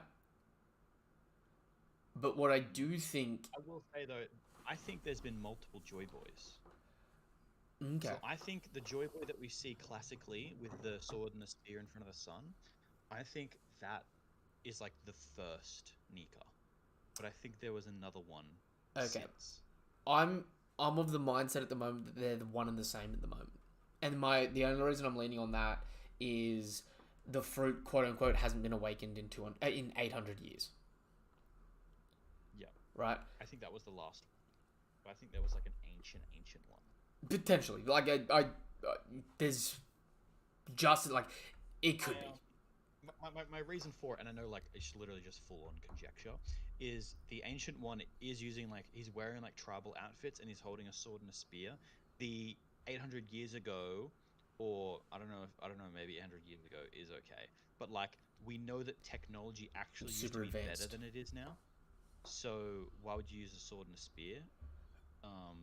Yeah, that kind of thing. So, like, basically, I think that was the original Joy Boy back when a sword and spear really kind of was the best weapons available. And then the most recent one was a Buccaneer one in the more modern times. So what I'm more leaning on... just what I'm more leaning on is, based on what Sun God Nika's abilities are, the imagination and stuff like that, I'm thinking the original Joy Boy started off as, like, a stereotypical kid. You know, playing dress up. Like I'm sure everyone in this chat dressed up and got a lightsaber out as a kid and played like lightsaber duels, right? Oh yeah, 100%. I'm thinking that silhouette of Joy Boy is like a kid with a toy like a wooden toy sword and a spear. Really looks like a wooden toy sword, right? Yeah. Do you think that's him as a kid? I think that's the initial sparks of Joy Boy, and what I think ends up happening is as he gets older, he goes around adventuring, making friends with people, bringing people to him because he makes people laugh and stuff like that. I think all the races that are persecuted because of these sorts of things are all going to be linked to Joy Boy, because I think he ends up making a pirate crew involving all of these different races. Hmm. One of which being a giant that had that straw hat. Right? And Right, so you think the Straw Hat just belonged to one of his crew members? right, and the reason for that is obviously we've got the Buccaneer tribe here that passed down the story, right? But what does Buccaneer mean? It's like like inverse it means one thing.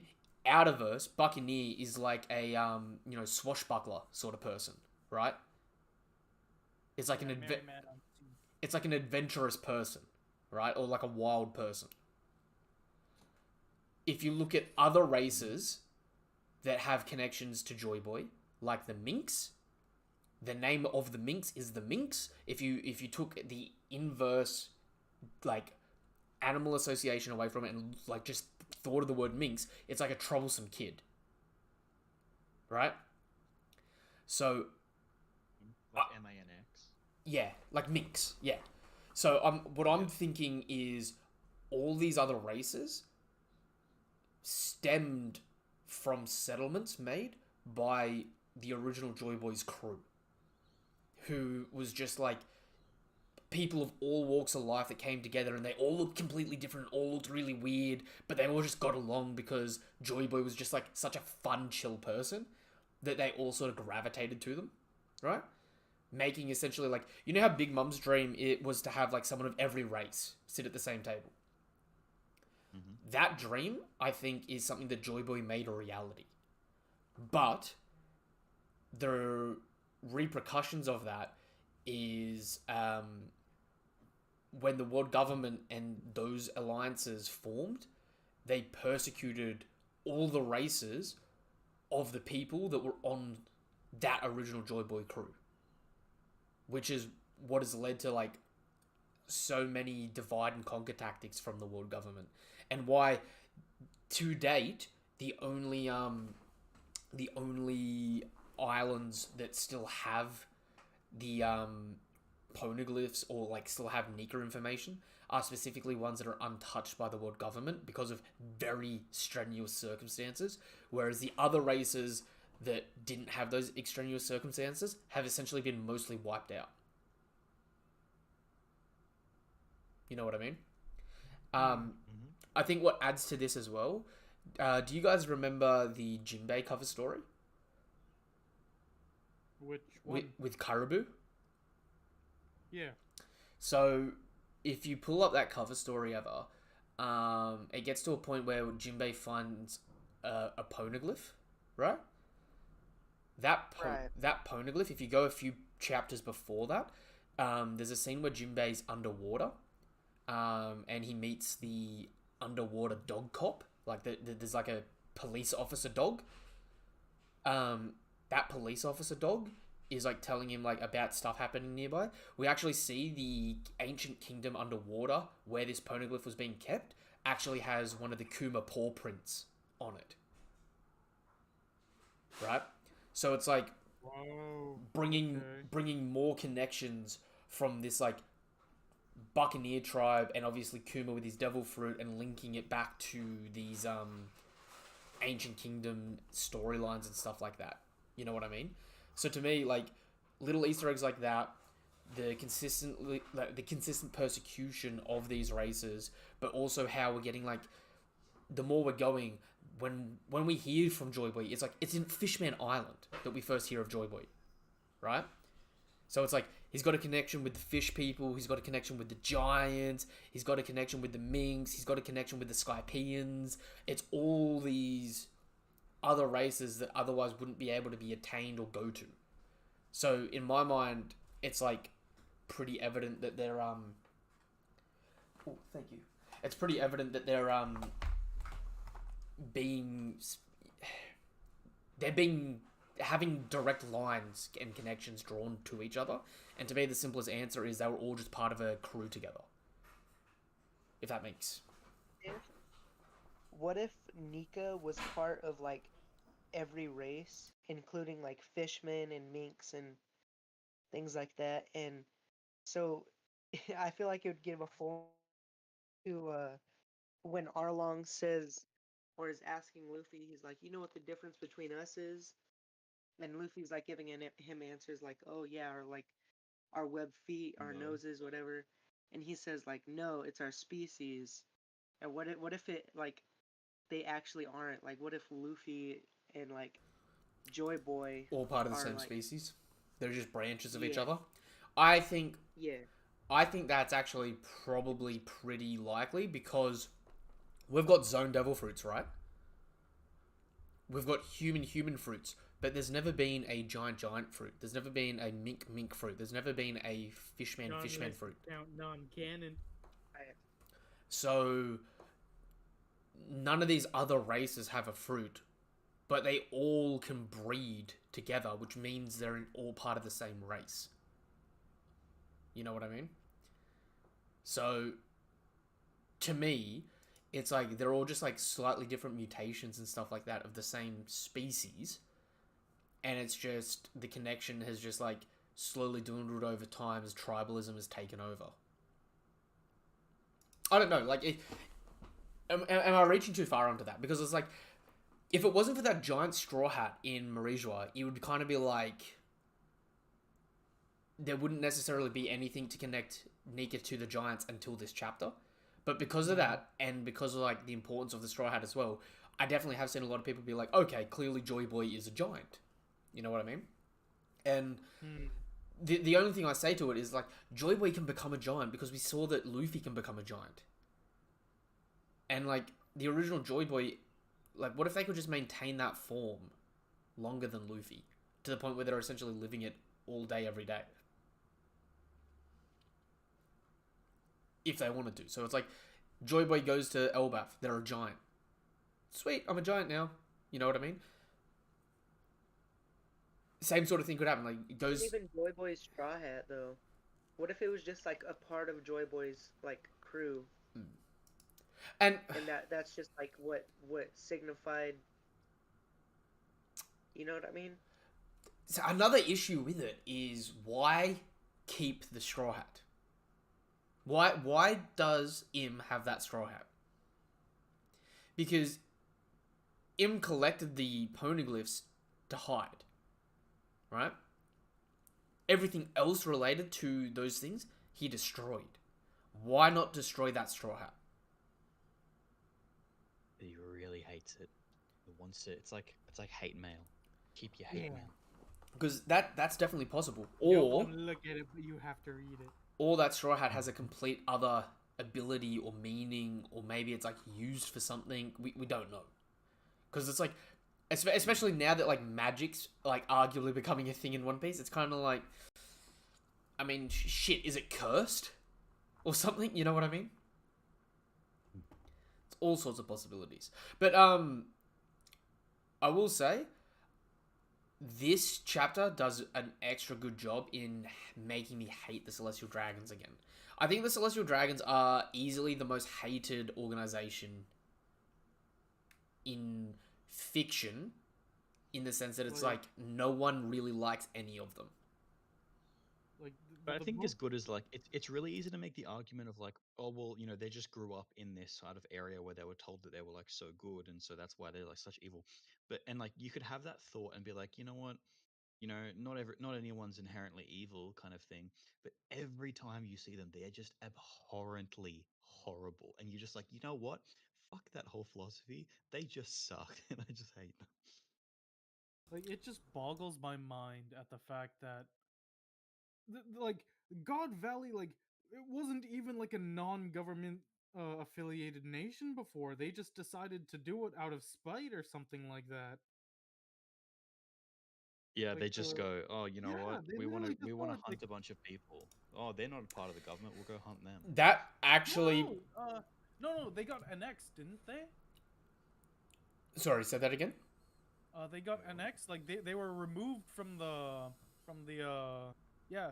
The world government has just annexed the island, yeah, so they were removed from the government so that they could have this tournament. Wait, where does it say that? Yeah, wow. Yeah, right in the panel when So we're the first opening- introduced to it. See, what For I'm the reading two is... mountains, for the twin mountains. Well, God Valley... they called it God Valley... Oh, okay, yeah, okay, they annexed this. Yeah. So yeah, That wasn't in the original translation I read. No, it wasn't. But sidebar, so many. God Valley. I think actually, like, I'm going on a red hot theory here. I think God Valley got its name from a former sword god, whether that's Ryuma or someone else, cutting the island in half. I think that's how it got its shape, and that's why it's called God Valley, because like a god of the blade made a valley. Simple. Created the valley. Yeah. Yeah. Which is like why they named it that, which is ironic because that name also gets them absolutely obliterated. Also, Really cool island as well, by the way. I totally want to live on that island.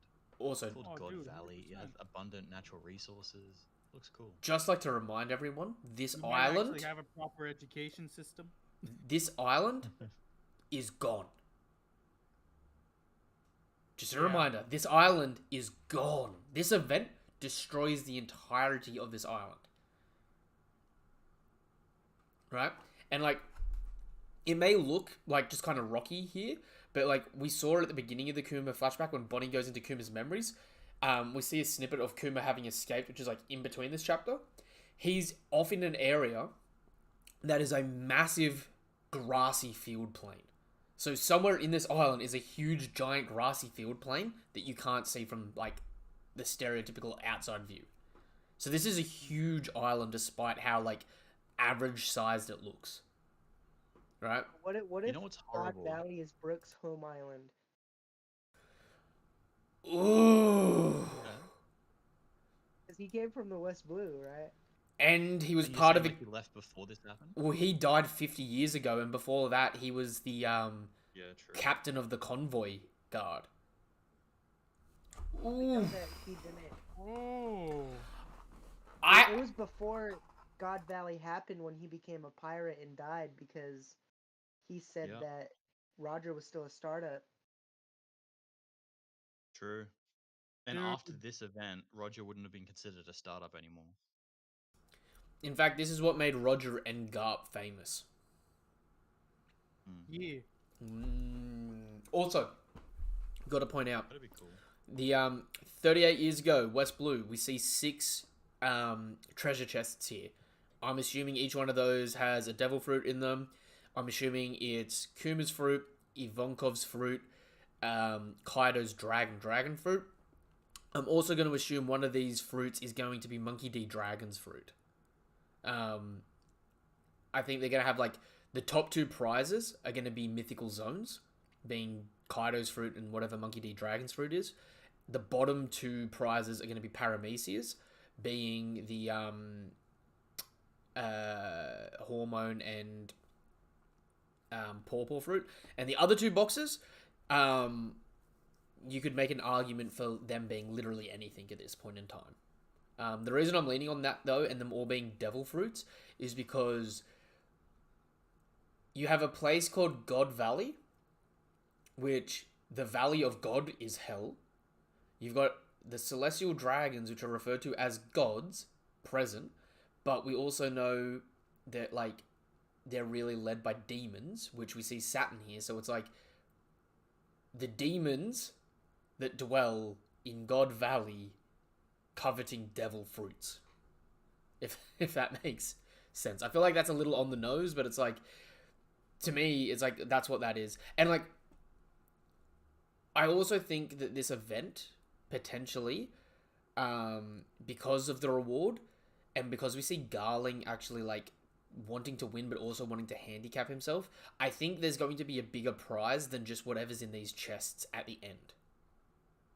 Like, I think the winner of this event may get something a bit more grandiose, whether it's like they become the captain of the God Knights, or they get like a rank of Gorosei or something like that. I feel like there's more to this event than just this, even though it's an event they hold every 3 years. I don't know. What are your guys' thoughts on that?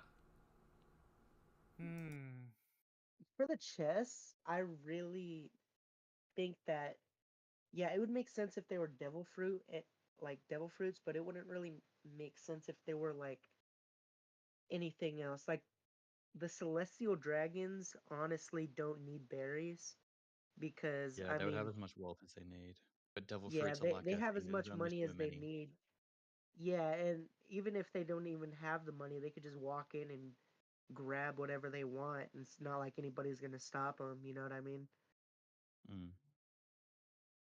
So like, they It's honestly like don't need if the berries or world money. Go ahead. like if the celestial dragons want a devil fruit and the world government like has a bunch, then they're all going to be like, well, I want them. So it's like, how do you determine which celestial Yeah, dragon who gets gets one? what? Well, who's willing to bid on it? It's like everyone's like, well, I'm a celestial dragon, so I'm entitled to infinite money, so I bid infinite money. Like you can't really hold like a bidding war for them. So it would be some kind of challenge, some kind of like task, and whoever wins gets it. So this would be like the perfect way to distribute devil fruits to the celestial dragons. I think this also then may introduce a potential because I don't think Garling is the type of person to eat a devil fruit. But No, he seems very like. but based on so it's going to be really important to note this event ends with Roger stealing one of these chests and baby Shanks is inside. Right? Yo, what if Baby Shanks is one of the prizes? That'd be hilarious. I think Saturn throws Oh. Shanks in there to protect him at some point, but I wonder if part of this was the part of the reason why Garling is participating is potentially because whatever fruit is on the table to win, he may have been planning to feed to his baby Shanks.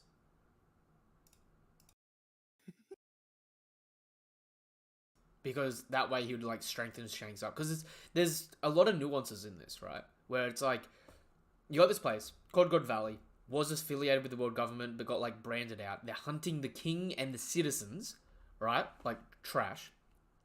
Garling is the at this point he's just a God Knight. He's not the leader of the God Knights, right? So eventually he's replacing whoever the supreme commander of the God Knights is to become the supreme commander in present day, right? You've got all these celestial dragons here, which means like we gotta be thinking what's the security for this island, because we know Garp shows up, but if they send an admiral for one celestial dragon, who do you think is present normally for the entirety of them? Well, that's what I was gonna kind of say before this. There's a lot of ships there. I reckon Garp's already here. I think Garp's here, I reckon Garp's on one of the but ships as security, and that's the thing is that means that Garp has been going on along to these every 3 years, and that generally speaking, high-ranking officers in the Navy go along to these every 3 years, and they just tolerate it. I think They know how fucked up the Celestial Dragons are. so. I think this is actually the last time this event was held. I think they ended up deeming it too dangerous after God Valley. Yeah, that would make sense. Good. And I think at this point in time, Garp isn't. Like, I think Garp's present, but I don't think Garp is actually a Vice Admiral yet. Because I think it's earlier on in his career, because we find out he becomes a Vice Admiral after the events of this. Like, they promote him, and then they want to promote him to an Admiral, but he's like, nah, that ain't for me. Right? Wait, we already have that confirmed that he wasn't a Vice Admiral here? I don't think it's confirmed, but I think based on the timeline, it being 38 years ago, I think we have we don't know what rank he is at this point, but we know he is a vice admiral. He's become a vice admiral by 30 years ago. Because my inkling would be that this is similar to what happened with Aokiji. Like this is the thing that stopped him from even wanting to keep going up in the ranks. yeah, So I think like it's possible that he was a vice admiral here because like if like at this point I think he would have been actually still like very like Luffy-esque, like I'm gonna be the best, really pushing it.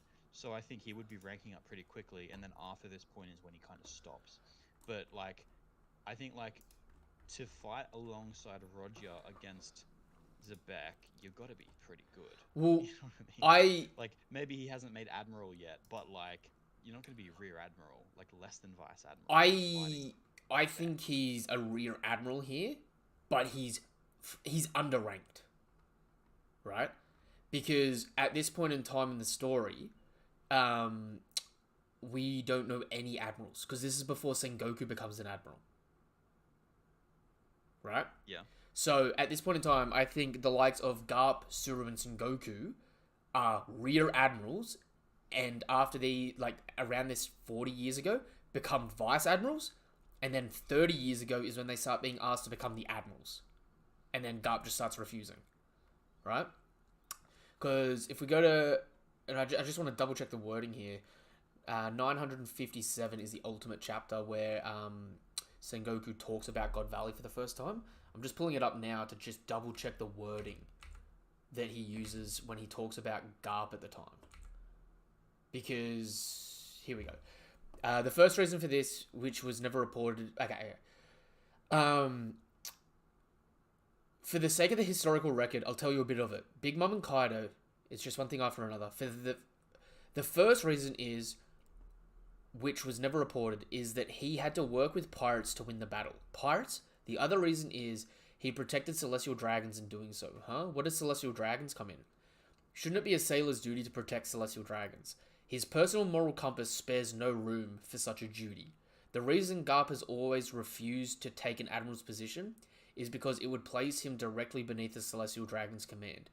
It's only his accomplishments and stature that keep him from being eliminated for this insubordination. In short, this is the truth. In order to protect celestial dragons and their slaves at God Valley, Garp joined forces with Roger there at the island, and they broke apart the Rocks pirates. That is the God Valley incident. Right? And then they just talk about how he fought side by side with the King of the Pirates. What a lineup. Celestial Dragons, Roger and Rocks together. What exactly happened there? I've never even heard of a place called God Valley. That's because you won't find it on a map featuring this island called God Valley. As a matter of fact, God Valley itself vanished without a trace. The island the government wanted to hide disappeared entirely.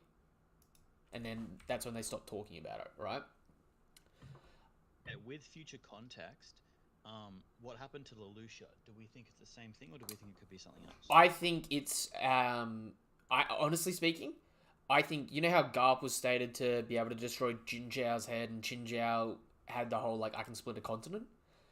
I think it's going to be all the current top tiers were present there, and the ensuing chaos of so many top tiers fighting all out ends up destroying the island. Like, just destabilizing it. See, I think that's like what people would typically think.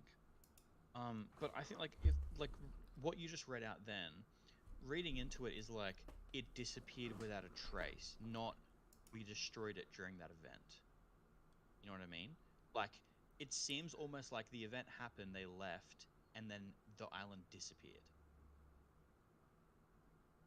Okay, wait, sorry. I've found, I went a little bit further on. So chapter 957, page 7. The government itself covered up much of their deeds, but at the time, everyone had heard of the threat they posed. This was due to the fateful event 38 years ago at God Valley. The Rocks Pirates, the strongest crew in the world, were wiped out at an island called God Valley. According to the news reports, a rampaging force of evil that none had been able to stop had been taken down by a Navy Vice Admiral by the name of Garp. His name was heard across the world, and he was soon called a Navy hero. So, okay, at this point in time, Garp is a Vice Admiral. So that... So, okay, he already was a Vice Admiral then. I don't know why. I thought that he, this event probably would have made him into that, and then he would have refused promotions past that. But, based on that, this might sound a bit weird. I think that at this point in time in the story, Dragon's 17 years old. I think Dragon is actually with Garp on the island, whether he's in the Marines or Garp's just dragging him around. Right? Ooh, that'd be cool. Wait, do you think if he's in the Marines, like, do you think they would actually reveal that this early? Yes. And I think the reason why... In this flashback? Yes. I think... Over 1,000 chapters later, you think it's too early. I think the reason why is looking He's at... not dead yet. No secrets. Look at the lineup of God Valley, right? You've got Rocks, Kaido, Big Mom, Whitebeard, Shiki, right? You've got Roger. We know Rayleigh is with Roger at this point in time at bare minimum, right? But it could be too early for everyone else on his crew to be there, right? So Roger and Rayleigh. Garp, We know Figaland's here. We know at least Saturn's here. So that's 10 Conquerors users there. Right? That's not even including the fact that we see Kuma Ivankov at the end of this chapter. I think Dragon so they talked about how Garp protected the slaves, right? I think while Garp's protecting the slaves, a 17-year-old dragon is freeing them in the ensuing chaos. Which, him freeing Ivankov and Kuma results in, when he leaves Garp's side, them starting the Freedom Fighters, which would later, after the O'Hara incident, evolve into the Revolutionary Army. If that line of events makes, a good sense to use. The reason why I think that, I think we're actually probably going to see more top tiers as well on God Valley that we haven't seen yet and that we didn't know were potentially present. For example, you brought up Brook, potentially being from God Valley. Obviously, he's not here at this point in time. He'd already passed away. But looking at other people from the West Blue, we could have people like, say, Moria be a slave here as well. That we didn't know that he was a slave when he was younger. You know what I mean? There's a lot of other West Blue people that have potential to be here, including the likes of the West Blue Revolutionary Commander, which I think is Morley. Is it? Yeah. So, yep. We could have... And, I think the weirder the race, the more likely they are to be present for the entertainment of the Celestial Dragons. So that's why I was, saying people like Morio who look weird. Right? Because I feel... It's kind of curious, actually, too, because we haven't seen anybody else who looks like Moria in the entirety so far since he was introduced. Outside of Kaido, partially. Yeah, outside of Kaido, but it's just the horns. We don't see anybody else, with Moria's kind of, reptilian sort of skin. We didn't get, an actual description on why he has horns, right? Just no. He's some kind of weird Oni race, but nothing about it. They've never actually addressed it. Yeah. And Moria's pretty big, too, so, actually... There been, another sub-faction of, the Buccaneers, but more reptiles? So this might be weird, but, I think there's potentially 3 races that we know of in that threshold, right? Ivankov has a big head. Kuma has a big torso. Moria has a big ass. Oh, I thought we were gonna go for neck. Well, look at Moria when he's younger. He was skinny, right? He had a huge jaw, but he still had a bit of a dumpy. True. Right? So the way I'm thinking of it at the moment is it's those weird outlandish body dysmorphia sort of looks, they're going to actually end up being different races that have gone extinct or been bred out of existence, right? All of which are fair game for the Celestial Dragons. The problem is here in this specific event for God Valley, we know it's in the West Blue. So it's limited to people in the West Blue. Or people that we know as slaves. Right? Question. Have we met a long arm or a long leg tribe member who wasn't a scumbag? No. Blue Gilly? Maybe the reason the long arm and long legs are still around is because they were on the current world government's side during the Great War. So they didn't get eradicated, whereas all the other races got persecuted hardcore. When I think of a long arm or a long leg, I think scumbag. I mean, I like I said, I think we're going to see some weirdness in them here. I think we also may see fishmen and stuff like that, just all different walks. Although it is also semi-implied at the end that there's 5 unique slaves, right? Where they were they put us in groups of 10 for collective. Oh, okay, sorry, no. That was... Okay, never mind. That was from the different translation. I've just gone to it. It's changed completely in this one. This is why we need to reread this. It's so... Translations to translations can give you such different context clues. You know what I mean? No. We just need to broaden our verbal horizons, and we all just need to learn kanji. That's it. Yeah, just learn Japanese real quick. But... Just speaking about God Valley for a second, right? we already have like so many current top tiers and past top tiers present, right? I think we have to look at certain dynamics and like based on chapter 957, we do get a visual representation of Roger and Garp 2v4ing the Rocks Pirates with Rocks, Big Mum, Kaido, and Whitebeard. So we can assume at least at some point that clash happened where it was 4v2, right? Back when they were much weaker, right? Even if it was just like the clash starts like that and then someone else gets involved. But we have Garling here. And I've talked about this off stream a bit, and we know that when Shanks met Whitebeard pre-time skip before Water 7 or at the end of Water 7, Whitebeard says, every time I see your face, it reminds me of the scar that guy gave me. Throughout the course of the Odin flashback, we learnt that Roger never scarred Whitebeard. Oh. Right? And that flashback ends with Roger and Whitebeard's second to last ever meeting, with the last meeting being when Roger tells Whitebeard about the D after he's quit being a pirate. Right? And in that flashback, which is the flashback that Whitebeard has before he dies, Whitebeard then has the scar. Right?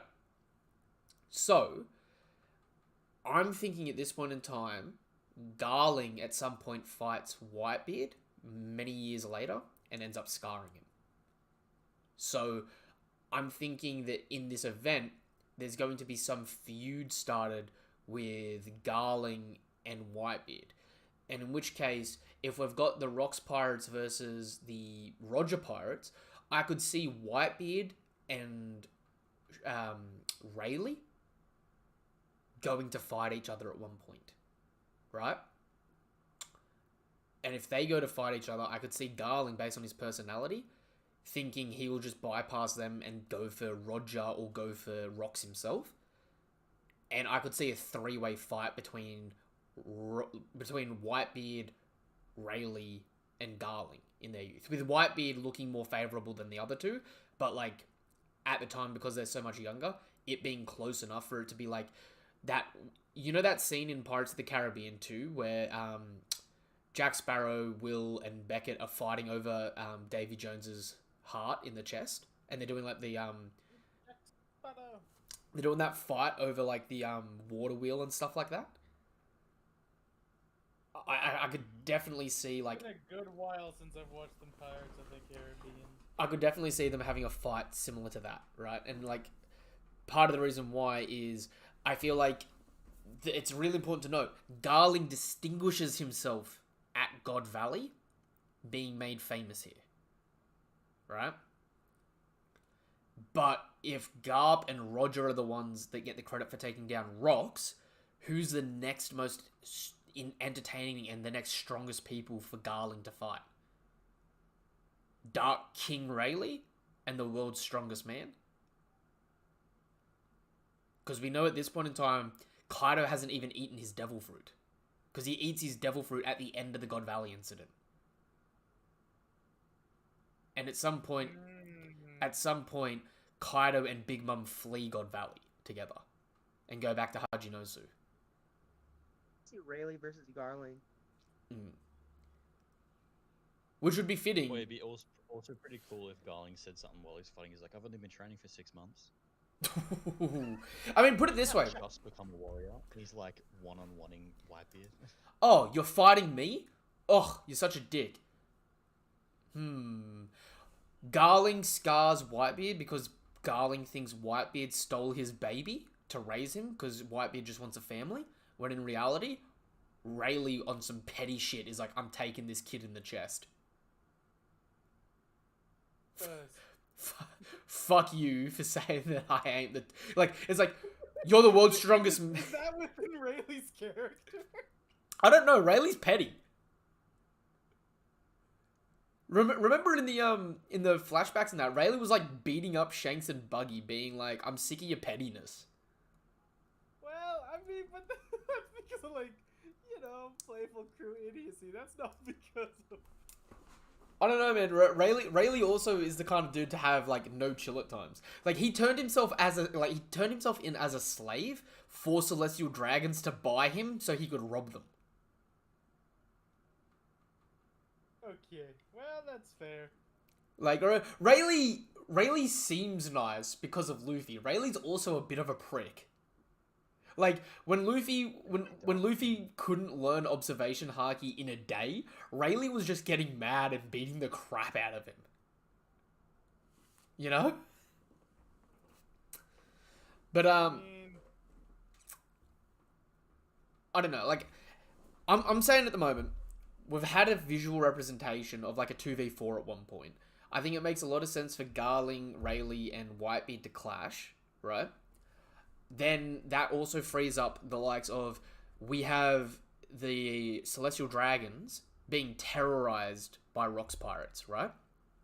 That leaves Shiki to terrorize the civilians and other people on the island to deal with him. Right? And I think what adds to that is, even though Garp's on the island, they normally send an admiral for the Celestial Dragons, don't they? So we may see a former admiral on the island. I reckon this could be a pretty interesting time for them to actually introduce and flesh out Kong a little bit. Especially if he's not going to be...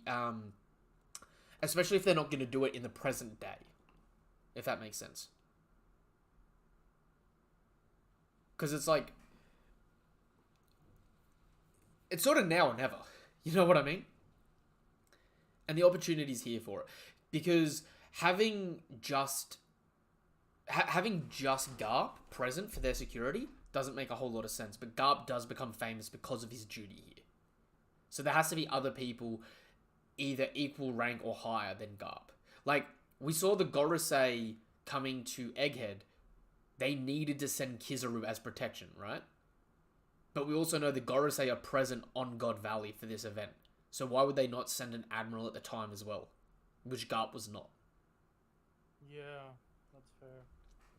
So it definitely seems to me that this event is leading up to be like a lot more crazy. The only problem I have is, are we going to see this event?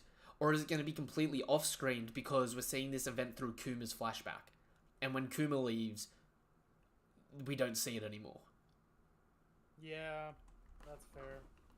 Because, like, I could see it being, like, Kuma's, like, looking over his shoulder as, like, Roger and Garp start clashing with rocks. And we're, like, seeing it from a distance as they sail off. And we're like, really? Do you think that we'll actually get an image of Rox's proper face, or are we just going to get another shadow? I think we will get to see his face. I definitely think we will. I think this flashback... I look at this event as the Rogers execution of the generation before. Right? Because this was 40 years ago. Rogers' execution was like 24 years ago. Right? So it's like every 20 years, a major event happens where all the next gen are going to be present. To me, God Valley is the Roger execution of like the generation before. And it's going to be everyone of this generation that becomes worth note is present. I don't know. What do you guys think about it? I'd love to hear your thoughts on either matchups or just like where you think this is going narratively here. Like, in terms of narration, like, Oda's putting in a lot of speed now, like, going into, like, more so, like, just the background lore and for the final setups, because we have to think, like, how many arcs are left? Like, do you guys think that how many arcs do you think after Elbaf that we're gonna get? I have 4 arcs left in the story. 4? What about you guys? I don't know, to be honest with you. I'm not even sure that they're going to stick with the pure arc format after this. Okay. Let me rephrase. We have 4 major storylines to continue. Because I actually agree with that, where it's like, we're calling this the Egghead arc at the moment, but realistically, we're about to just have a God Valley arc inside the Egghead Island arc. You know what I mean? So it's like an arc in an arc. Arcception. So I think like we're gonna get an arc where we're dealing with Blackbeard, maybe at Hajinosu, maybe not. We're gonna get an arc on Elbaf. We're gonna get the final war. We're gonna get post-war travel, and we're probably gonna get one more arc somewhere in there where it's the man marked by flames or whatever that plot is.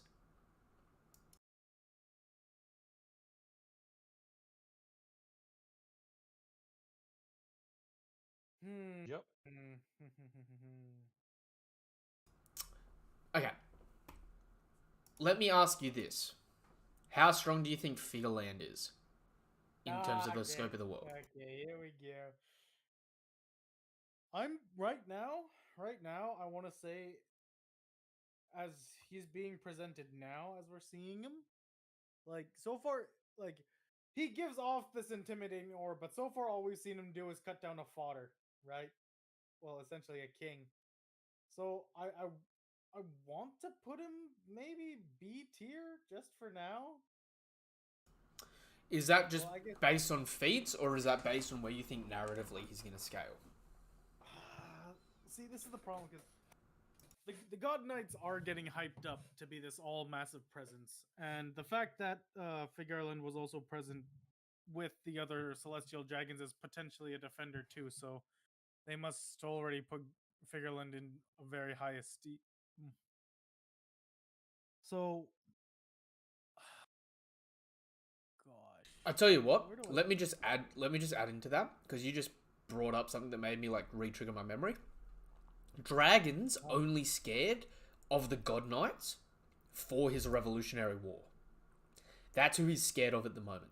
He's waiting to see what the God Knights move is, right?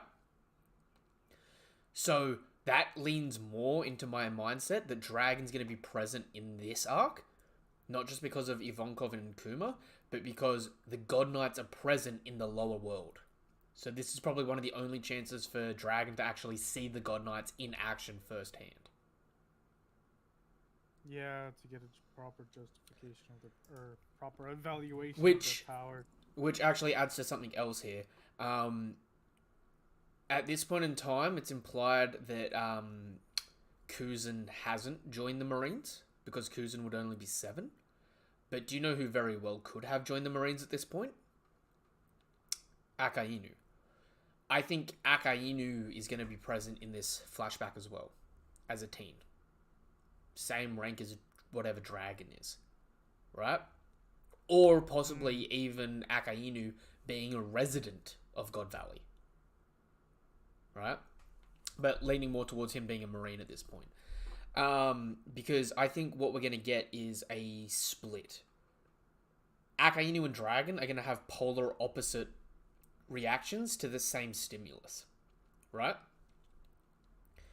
Dragon's going to see the events happening here, and Dragon's going to go free the slaves. I think Akainu may see the events that's happening here, and we know he's got absolute justice. That's his mindset. But like, it's been really weird for a lot of people how he actually portrays his absolute justice, because we're like, well, he's still answering to the Celestial Dragons. Why doesn't he just like kill the Celestial Dragons or hate them? And people have been questioning whether or not he's going to have a coup d'etat against them, right? A coup d'etat. The reason why he may not is, what if he looks up to someone like Figureland? Because of the events of God Valley, if he's a kid, he's here, and he watches Figureland fighting, like, quote-unquote, bravely on the front lines, you could actually start getting to see what Akainu looks up to, in some regard. Which is why Dragon and Akainu hate each other. The only thing I would say to that is that, because remember when the admirals were drawn as kids, I kind of was drawn up to be like this pretty like rough house kid. So, but even then, I kind of still looked better well off than most other slave kids, you know? See, that's why I think he's probably not from God Valley, but rather a Marine already. So like, he's probably had a traumatic background, joined the Marines, gets to God Valley, And at God Valley, he sees the worst pirate group imaginable being the Rocks Pirates. Right? And while that's happening, he's seeing Garp fighting, but he's also seeing someone else that he may look up to being like Figureland or the Gorosei. I lean more towards Figureland than the Gorosei because we know Akainu's had words with Gorosei. So there's a little bit of lack of respect there. Right? I see. But we also know Akainu is one of those dudes that's got no chill. Like, if Akainu thought that the Celestial Dragons are useless, he probably would have wiped them out himself, wouldn't he? He would have found some way to usurp them, yeah. Yeah, because he was killing Marines for abandoning the ranks. Why would he not kill the Celestial Dragons if he thinks they're all terrible? Right? Because they'd be no different to pirates in his mind. The only reason I can think of at the moment is because there is someone amongst them that he actually does admire in some capacity or have respect for.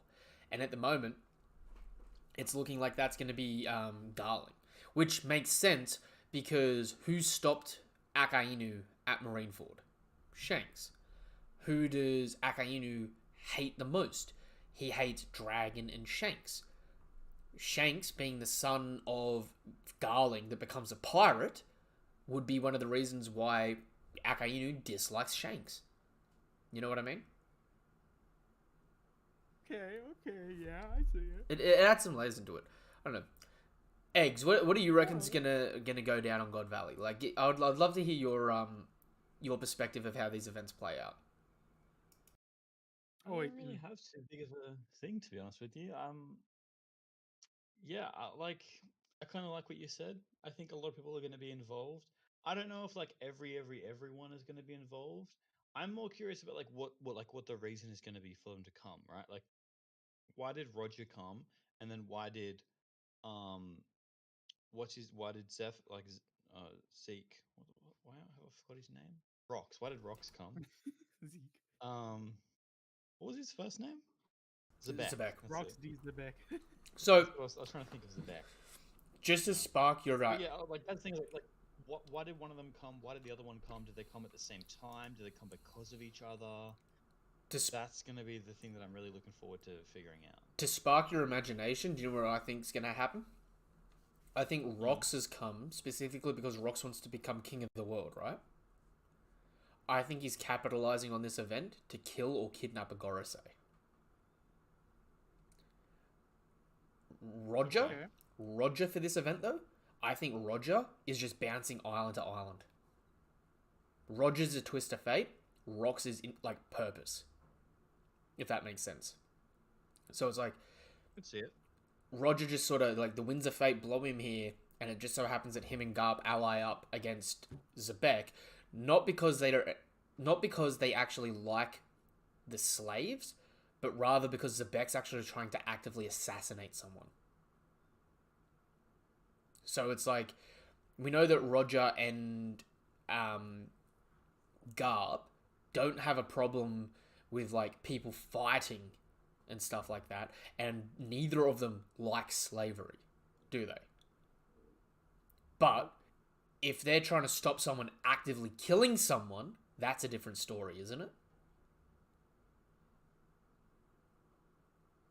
So I think it could be something like that, especially depending on who, what, when, where, why sort of thing plays out in this regard. Because if, like, Rox is coming here to assassinate the Gorosei and he doesn't care who he hurts, Citizen or Celestial Dragon, right? Then Roger's going to be, like, looking at the civilians getting hurt in the crossfire, being like, nah, I gotta stop you, bro. That ain't it.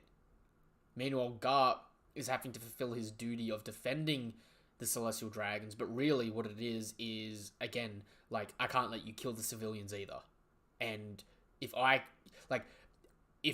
let you kill the civilians and the Celestial Dragons, I'm fucked. If I let you kill the civilians and not the Celestial Dragons, I'm helping people I don't like. If I let you kill just the civilians, then I'm also doing what I don't like. You know? So Garp's like... I feel like Garp and Roger are both just probably going to be defending the civilians here, and it's just going to play out in the sense that they're, like, taking on Rox for the sake of the Celestial Dragons. Meanwhile, I think Garling is going to be overconfident and trying to get involved and insert himself into the situation to be like, they're our slaves, we still need to kill them, we still need to capture them, getting in the way of everyone else. If that makes... Like, because Garling's introduction in the other chapter was like, if you defend subhuman scum, you are worse than trash, right? So, Garling's, like, initial introduction into the story is like, don't defend humans. Which would directly play into the God Valley incident, where Roger and Garp are defending just regular people. And I feel like in that regard, like, Rox is pretty ambitious trying to just go for the Gorosei here. The question is it all the Gorosei that are here, or is it just Saturn?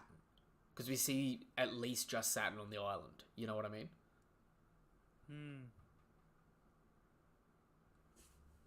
It's weird that it's Saturn too. Like science and... Or is that because he's the god of like defense? Or something like that. Is it because he's the god of defense and he's here to defend the island from attackers instead of them having an admiral?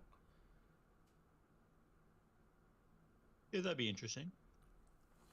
But I also think what's going to happen... I think for Garp and Roger, this isn't going to be peak Roger and Garp. This is going to be what makes peak Roger and Garp. Right? True. This is their version of the Wano rooftop. Right? Like, coming out of this, Garp and Roger are probably going to have learnt, like, their advanced forms of Haki from fighting rocks. And, like, you know, from that, the Rocks Pirates, like, disband and, like, over the next couple of decades, grow their strength. Like, you know, decade by decade. I'm really curious, though. What's everyone's thoughts on Ginny, the slave girl, at the end? Bonnie's mum, Luffy's mum? Like, what are people thinking? Ugh. I don't even want to know. I think it's heavily implied that it's Bonnie's mom. I don't know why people keep saying Luffy's mom, just because of the meat stick. I know. I that was one of the first things that like have been popping up. I'm like, come on, guys. Everyone Let's constantly be says, real "Luffy's here." mom." Hasn't Oda already said she's not going to be in the story? Oda said if he was going to draw her, she was going to be an ugly woman. Exactly. But you could look at Ginny being just like a you know, a bit of gutter love there and being like, the reason why I could see it being Luffy's mum over Bonnie's mum is the freckles, and just the freckles. Right? Because Bonnie doesn't have freckles. But apart from that, I feel like this is Kuma's story, Kuma's flashback, and it's driving Kuma's narrative, which we know results in him having a daughter. You know? Mm-hmm.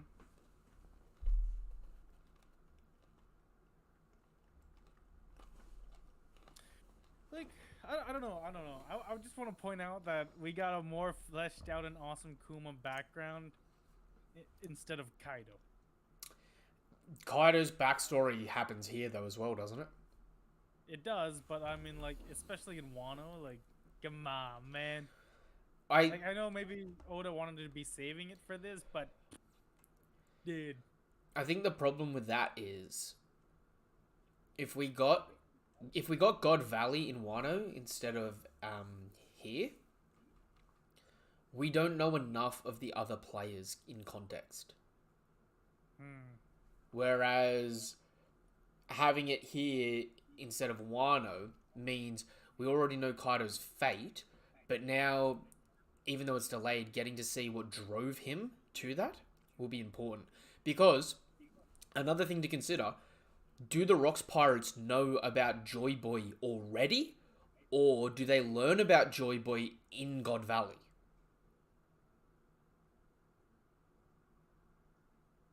Because we know that, like, Kuma and the slaves here are aware of Nika, right? Do they get their information on Joy Boy here, or do they have it prior to getting here? Because that makes a huge difference in what, like, Zebek's goals would be. Zebek too, like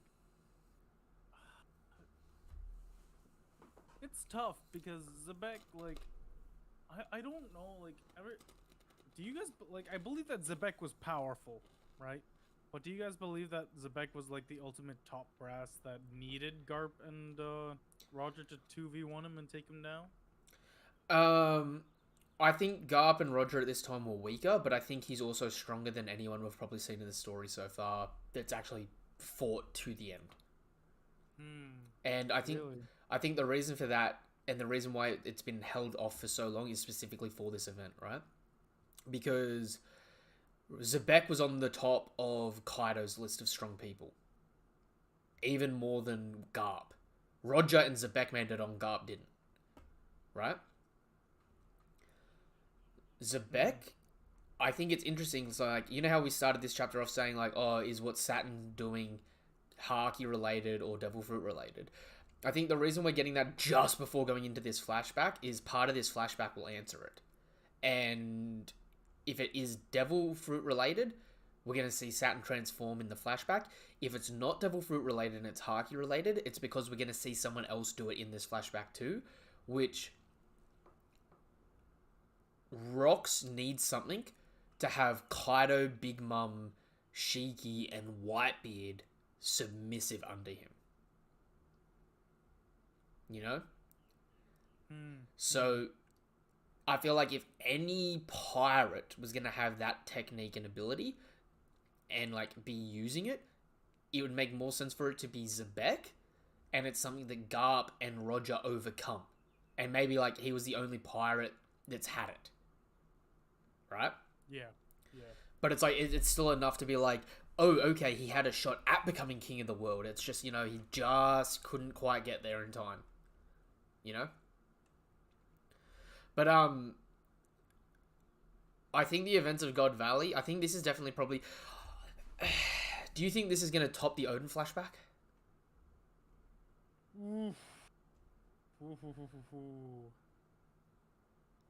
I think that depends. What would you guys grant the Odin flashback?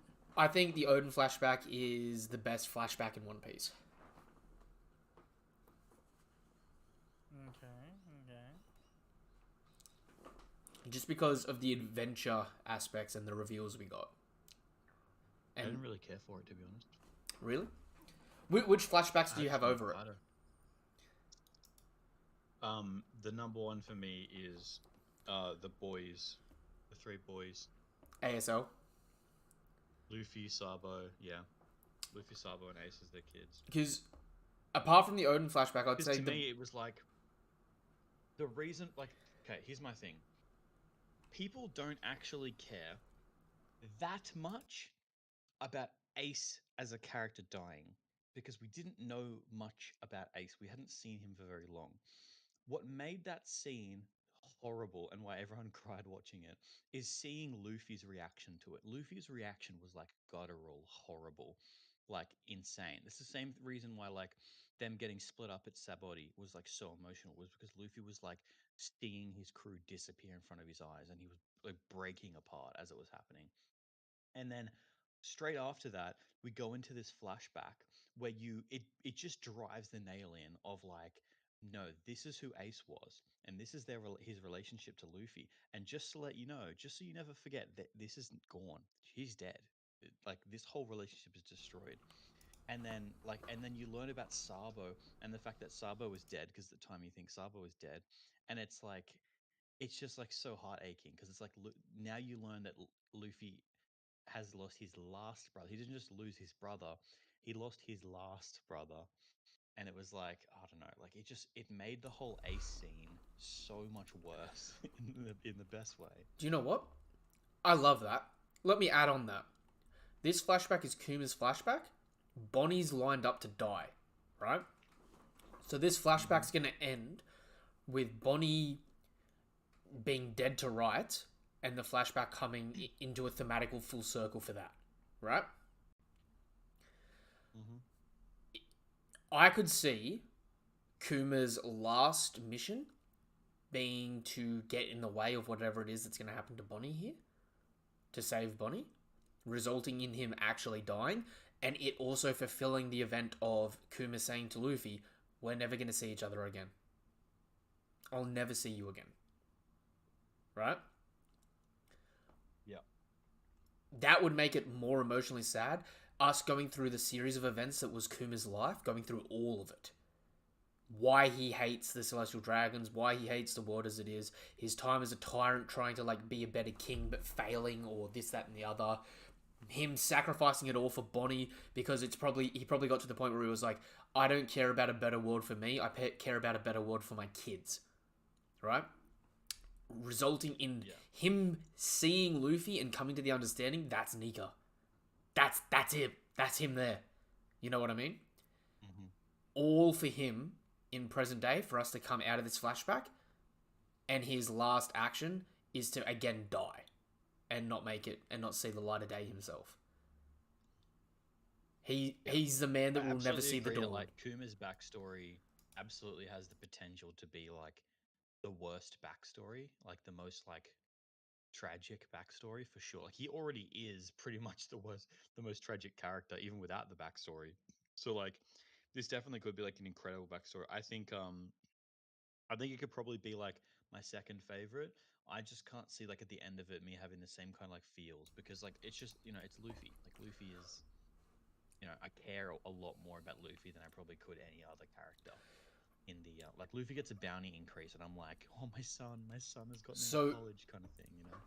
Like, what if it cuts back? Kuma gets in the way. Kuma gets shot down. Saturn's like playing with his body, sort of thing, but Bonnie didn't get killed. Right? Like you know how Saturn went to stand on Luffy this chapter. Yeah. That happens, and it's like the destroyed body of the Terminator getting ragdolled around, right? And like the last thing we get is Kuma's dying. We know Kuma's about to die. But we get a moment where his humanity comes back to him. And the last thing he sees is Luffy go Gear 5. And then dies. Yeah, and he's like, Nika, and then he dies. Yeah. Dies seeing the Sun God awaken. Yeah, that would be pretty tragic. That would... I definitely think this flashback could be like really, really cool. I'm pretty keen for it. It's the same thing for me. It's like I want the flashbacks to happen when nothing else is happening in the story, not right now. Like right now, I just want to see the the Gorosei fight. You know. Do you think the Gorosei are gonna fight in God Valley? I don't know. Because I feel like they can't release like too much. Like it's a weird thing with flashbacks because it's like it's cool, but to the viewer, especially like a casual viewer, it doesn't feel like something that's actually happening. You know what I mean? Like, or it feels super like important. Information you're being fed. Yeah, and so like if you see like a bunch of people fight, it doesn't feel as cool as you actually seeing it happen in not a flashback.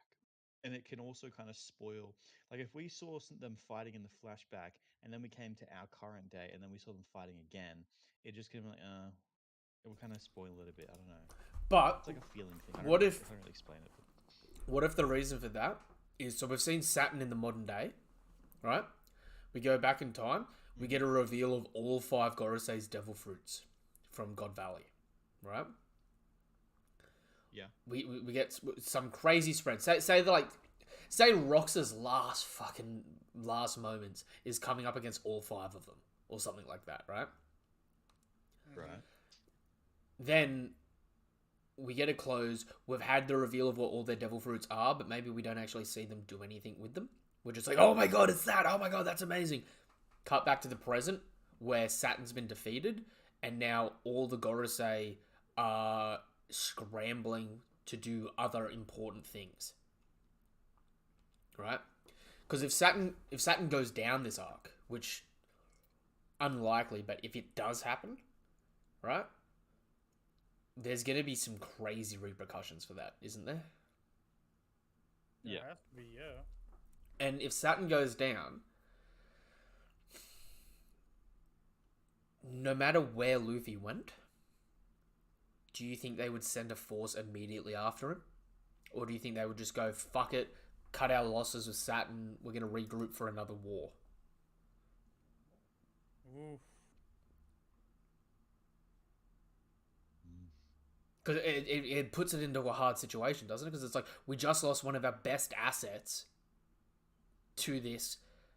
Do we go straight for revenge, or do we go, screw it, we're gonna send over the Mother Flame at some point?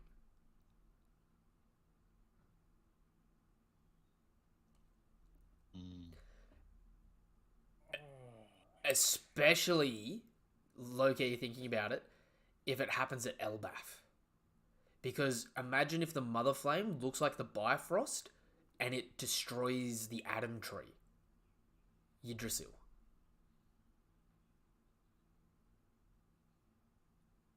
Like, just a big beam of light destroying the giant tree. Which we know has stood since like the beginning of time there. Yeah, that'd be pretty wild. Especially if like Vegapunk survives to that arc, because then we can actually get him give commentary on what it actually is and how it works and stuff like that. You know what I mean? Yeah. I don't know. It's a there's so there's so many possibilities right now, because it's like, not only is it everything that's happening in the present, it's also the craziness of like this God Valley flashback, and like, I personally think this flashback's gonna go for a while. At least 10 chapters. Right? Mm-hmm. The question is, what's it gonna cover? Like, how long do you think we're in God Valley before we go to Kuma back at the Sorbet Kingdom?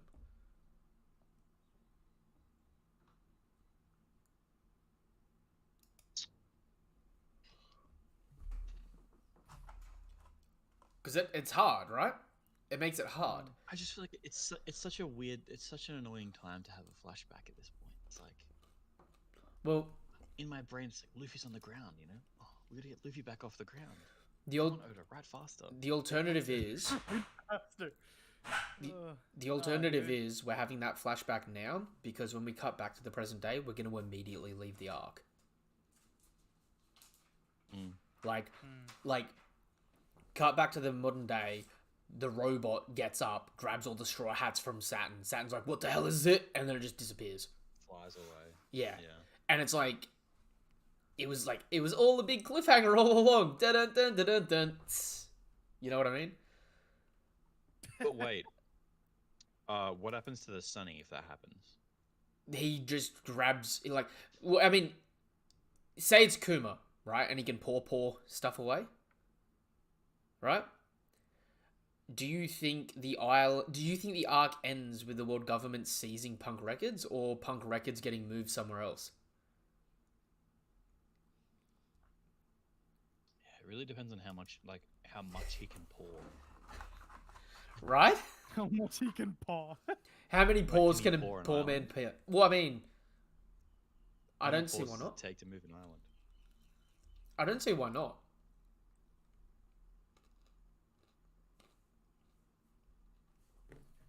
Because That would be kind of a funny thing. Could you imagine? Because like, you know how the front of the Sunny is like a Sunny lion. If Kuma ends up touching that Sunny lion on the forehead and leaving a paw imprint as his final parting. well, I'm more thinking if so Egghead's a giant egg that's cracked, right? Yes. I'm more thinking the irony of Kuma pouring the top of Egghead away. That egg, including where the sun is, just gets poured all the way over to Elbaf, and the Elbaf giants just think a giant egg's hatched. What the The beginning of Ragnarok, the splitting of the yoke. Yeah, so they're like going around being like, what the shit came out of this thing? Right? Freaking out. And like, I don't know. Elbaf is such a hard arc to think about because Kid's still there. And it's like, are we going to get Kid in the arc, or is Kid just done? Because, like, I don't, Eggs, I know how you feel about Kid, alright? Believe me, I know how you feel about Kid. But it's like, if Kid is going to be present in there, and we also know that Law's heading to Elbaf at the moment, it's kind of like, is that arc going to start to bloat for other stuff? Because, like, as much as I like to see Kid and Law, I also want to actually just focus on Elbaf itself as a culture. Right? Yeah. Like, we've had it for so long that I kind of just want to enjoy Elbaf. Honestly, if we were going to enjoy quote-unquote Elbaf, if Oda made it like specifically about Eustace Kid there, I would have no issues about that. See, if it's just a kid arc, I know. Story-wise, it's completely impossible, but I don't know. I just feel like if Elbaf was the place that Oda wanted Kid to fall and rise back up, it would have to be mostly about him. That's the problem. That's the problem. Because Kid just being at that island, especially after Wano, in terms of like express, because you know how we have the monster trio of the Straw Hat crew, and then we have the monster trio of the Supernovas. Yep. Right. It's the issue because like Kid doesn't have the same kind of like, oh, let's work together kind of shindig, and neither does Law anymore, since that they both wanted to branch off. So having Luffy arrive, it'll just be like a mismatch of spotlights, in my opinion. And that's the thing, though, right? Where it's like, is Law's crew dead? Is Kid's crew dead? Are they now lone survivors? Is Kid's crew alive and Law's crew's dead, or the opposite way around? I know. Because it's like honestly, like that chapter kind of gave me mixed opinions. Like, it was cool, definitely watching Shanks use Divine Parture and everything like that. But I feel like in terms of story, it's kind of like, unless Oda already has something along the lines planned out, which he probably does. But it's kind of like Oda's written himself into a little bit of a back corner with that, in my opinion. Words do not describe how pissed I'm going to be if all the setup that Oda's done for Shanks to be tier, just to swap him out with Kid, now that Kid's missing an arm and has got red hair. Yeah, see, that's what I mean. It's like an element who didn't need to be at Elbaf. If Kid's tier, I'm gonna ride a little. I was hoping for Shanks Law. I was hoping for Shanks Law. No. Because the thing with Elbaf at the moment as well is it's like, we don't know what kind of arc it's going to be. Is it going to be like a fighting arc, an info dump arc? Because there's a lot to go into it. Because we've got the whole backstory with the Big Mum Pirates. We've got the meeting of Dory and Broggy and Oimo and Kashi again. We've got the whole Usopp sort of stuff. But we've also got stuff like the Lola connection, right? And like, making matters even weirder, it's like, when are we getting a Rouge, or are we not getting a Rouge? Like, have we already gotten all of a Rouge from the story? Or are we going to get a Rouge in something like Sky Island? Or like a Rouge in like Elbaf? You know what I mean? So it's like, there's so many variables at the moment, and it's like, if the Straw Hats make it out of this fleet all the way to Elbaf without destroying the fleet or something major happening to the fleet, I don't see the fleet leaving them. Like, I don't see the world government letting Vegapunk stay alive with that information. Which leads into another problem. What happens if they escape with Vegapunk, resulting in the world government moving those forces to Elbaf, and them just contacting the giant vice admirals? So it's like a hostile occupancy of Elbaf.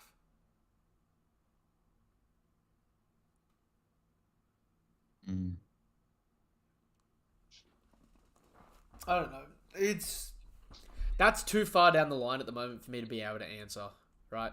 I'm still waiting to see more Mihawk. I want to see some more Mihawk. No, actually, I do want to actually ask you guys because I saw this in the Discord chat a little while ago. What are your guys' opinions of Oda introducing the Buccaneer race at this point in the story? Do you guys feel like it's a little bit too little, too late, or too much, too late? Neither. Neither. I think we already knew there were a bunch of races, and there were a bunch of other things that looked like odd races that we never had explained. Yeah.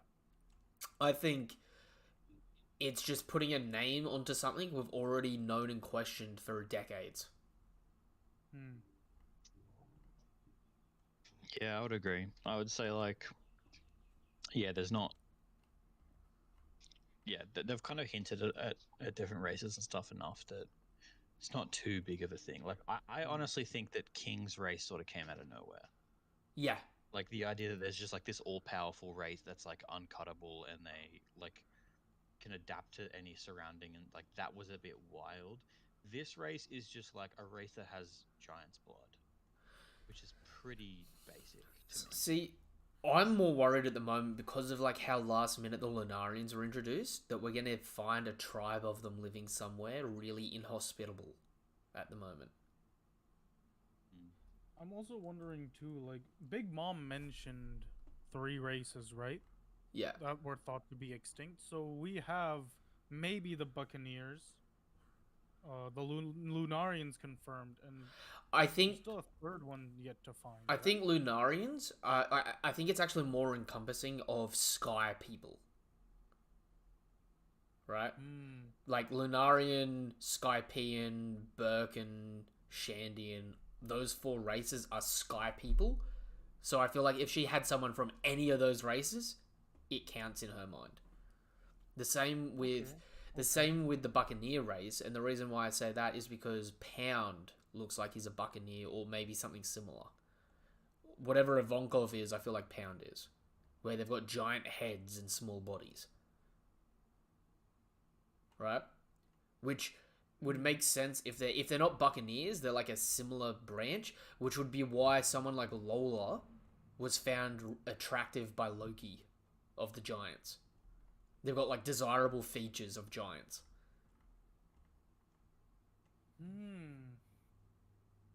Because of that lineage. Okay, that's interesting. Because like if you look at Kuma's dad, he's just a huge torso. That's it. Yeah. Right? He's all chest. Like I could even see an argument that Whitebeard is a Buccaneer. Really? Because if it's just that, I mean, in terms of frame, like Whitebeard is big, but it's the broadness of the shoulders and the square kind of the boxiness. Yeah, the bulkiness, because they're more like, I put it this way, like Whitebeard is built more like a tree, while Kuma's built more like a bull. Yeah. See, the thing is though, again, I think based on this, we're getting to the point where it's like people like Whitebeard are going to be regarded as half-raced. Yeah. We just don't know what it is. Whether it's fair enough, Buccaneer or something else. Because, like, Shanks, we know is human, right? Look how normal Shanks looks compared to all the other Yonko. Everyone else has got like a weird thing. Do you know who could be a Buccaneer? Blackbeard. Yeah. Which would also explain why, despite his devil fruit maximizing damage twice as hard, he takes a lot more damage twice as hard, he can still survive. Because Blackbeard's got the same build, right? He's a little bit shorter, but he's got the same build. Because he's all torso, man. He is all torso with those little baby legs.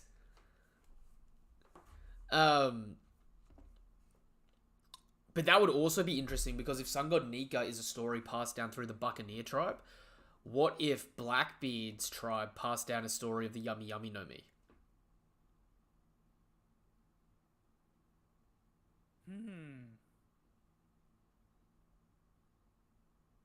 Actually, I also want to... Gosh. Speaking of the Yummy Yummy no Mi, so... like I know you made a list of the devil fruits, right? That Yep. they were going to have on for auction. So what were they again? Sorry, I think the ones that they are gonna have here is the hormone fruit, Yep. being Ivankov's, the pawpaw fruit being Kuma's, Yep. Kaido's fish fruit model Azura Dragon, because we know he gets it from God Valley, and whatever Monkey D Dragon's devil fruit is. Okay. I think those. Maybe you were right too though. Like of one of them being the Quake fruit for Whitebeard. I think Whitebeard probably already has this fruit because he's already regarded as the world's strongest man around this time. Yeah. But what I would say is, in terms of the two other fruits, what if one's Akainu's fruit? And Akainu's present as like a runt. I kind of also wanted to think that maybe like one of the chests fell into the ocean. Because Possible. the chest is also in a similar design to the gum fruit that Shanks found, right? So maybe like a world government vessel was forced to pick it up after it fell off and transport it somewhere, which Shanks intercepted. Potentially. I'm just thinking, and also like we never figured out how Thatch found the Yami no Mi. No, we didn't. So again, maybe one of these devil fruits also got lost, which got picked up by Thatch. I would say for the fruits that are here, if we've got 2 Paramecia, 2 Zone, and 2 Logia, that makes sense. Yeah, right. This is like I've got nothing to base this on. This is completely out of context. Like if one of them was the Yami no Mi, and that's why Rox was there to get the Yami no Mi, and he failed because he got attacked and defeated, and then the Yami no Mi gets loose. Sea, you know, and then later on, that's the whole theory around Blackbeard, like trying to follow in Rox's legacy. He actually got it. Yeah. Okay. Because if we're looking at it, if we're looking at it from that perspective, I would say the chests. What do you think is more important, mythical zones or Logias? Like, what do you reckon they would covet more? Mythical zones, most likely. Okay. Probably. So let's say because they are considered to be rarer than normal Logias. Let's say the chests at the front then are the pawpaw fruit and hormone fruit, right? Okay. Then you've got the Yummy no Mi and the Magu fruit, the magma fruit. Okay. Right? And then you've got the fish fruit model Azure Dragon, and then you've got whatever Monkey D Dragon's fruit is, like Thunderbird or whatever you want to call it, right? And it's like you've got 2 Paramecias, 2 Logias, 2 zones, and all of the fruits from this event end up resulting in creating the top people for each faction. Interesting. Right? Because it's like a battle of all the people that are prominent now. And the reason why I say Akainu slipping in there is, imagine if Akainu gets his magma fruit here as a grunt, while Dragon gets whatever his fruit is, and maybe there's even a bit of rivalry over who would have got what fruit. Yeah. Because that could add a bit of nuance there to, because Dragon is reasonably chill, but Akainu hates Dragon for some reason that we don't know, right? And I feel like that hate would make a lot of sense to happen here if this is where Dragon parts ways with Garp for good. Right? And with Dragon being here, it makes it perfect time for him to meet up with the Revolutionary Army, or the rebellion at the moment, like the Freedom Fighters. Which we know he's part of the Freedom Fighters for 20 odd years before they become the Revolutionary Army 12 or 20 years ago. Which is...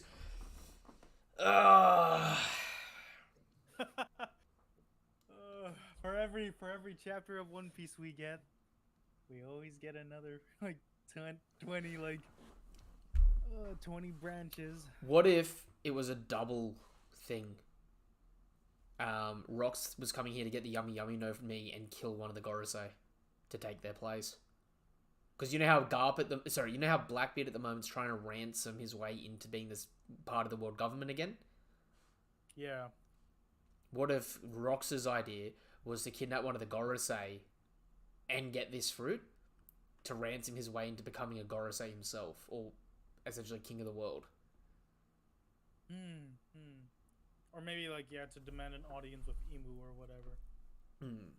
I personally, I don't know if he would know about Imu, but I mean, shit, he could know anything at this point. We got no idea. Yeah, we don't know. Funny thing too, do you guys think that the clouds are kind of oddly shaped? They're very. Or maybe that's just fireworks. I don't know. The clouds are very puffy, but there are fireworks going off. Like you hear the. Which I mean, these dudes are not fireworks. That's not a very good drawing for a firework, but. Fair play.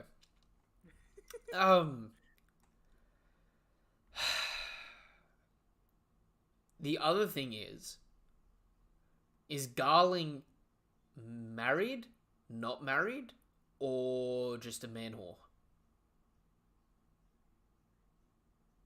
Because I think he does not care about those people at all. I think they just look up to him and respect him, and I think he's like, you're all pathetic. Look at those spacesuits you have on. I like that, because at this point in time, Shanks is already born. Right? So it's like, was Shanks like, one of those groupie one-night stand kind of babies? Or is Shanks like, oh, my loving wife, my beautiful boy, you know what I mean? I mean, I don't think Garling's personality is on that. Although, I love how his design is just identical to Uta's, but gender-flipped. Like, he's got the pompous armor and stuff like that. I reckon that's amazing. Good tie into, Film Red.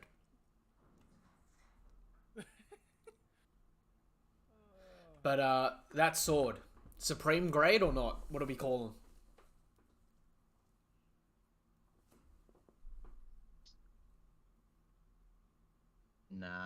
Nah? Not good enough? Eggs? How strong do you think Garling is, Eggs? Like now in the story? Both. Pretty strong. It's Shanks Senior. Back then, I think he was like the top knight, other than the actual knight commander. Or more like he was like the Lucci of CP9, right? Like he was like the under prodigy kind of person. How strong do you think that is? Now,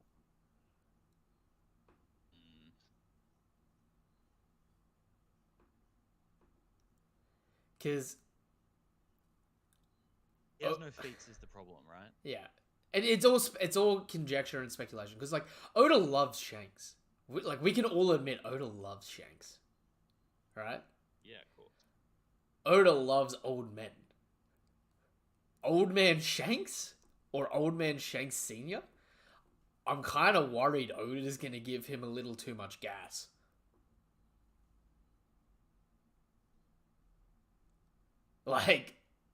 I'm genuinely worried Oda's going to hype him to an unbelievable point out of nowhere very quickly.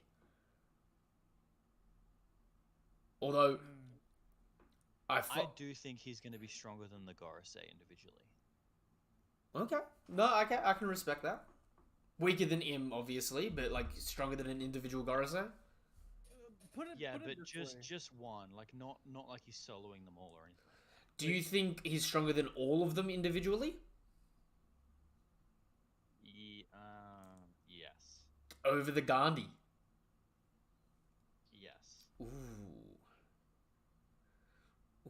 The way I see it, kind of, is maybe young Garling was the Miyok of his time, and at present right now, old Garling is equivalent to Silver's Rayleigh.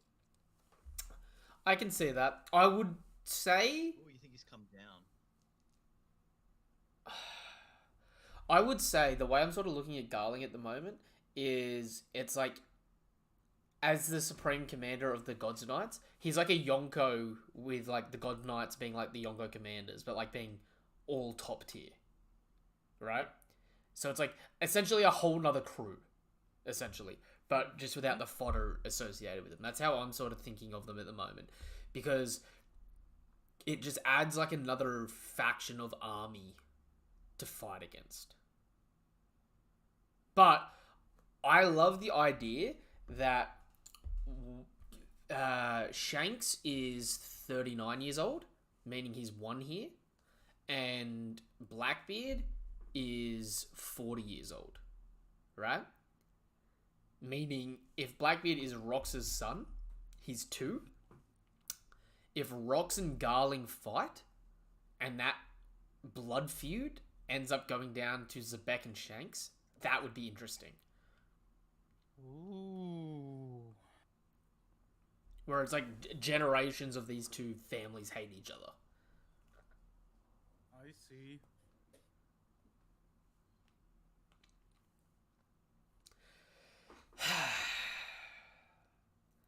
I mean, thinking about it, it was already like Roger and Zebek, and then it went down to Ace and Blackbeard. Yeah, that's true. That's true. Blackbeard's just running... Blackbeard just hates families, man. It's like, you know... Oh, we may be somewhat, like, related or somewhat know each other. I'm gonna kill you, man. I'm gonna kill you and take the credit for myself. Although, speaking of that, the Blackbeard pirates are still present in Egghead. What do you reckon? Like, are they just there getting caribou? Or with the way this chapter rolls around to reintroducing Zebek, do you reckon Blackbeard may show up? Got no idea. Hey. Gosh, I don't even want to answer that one.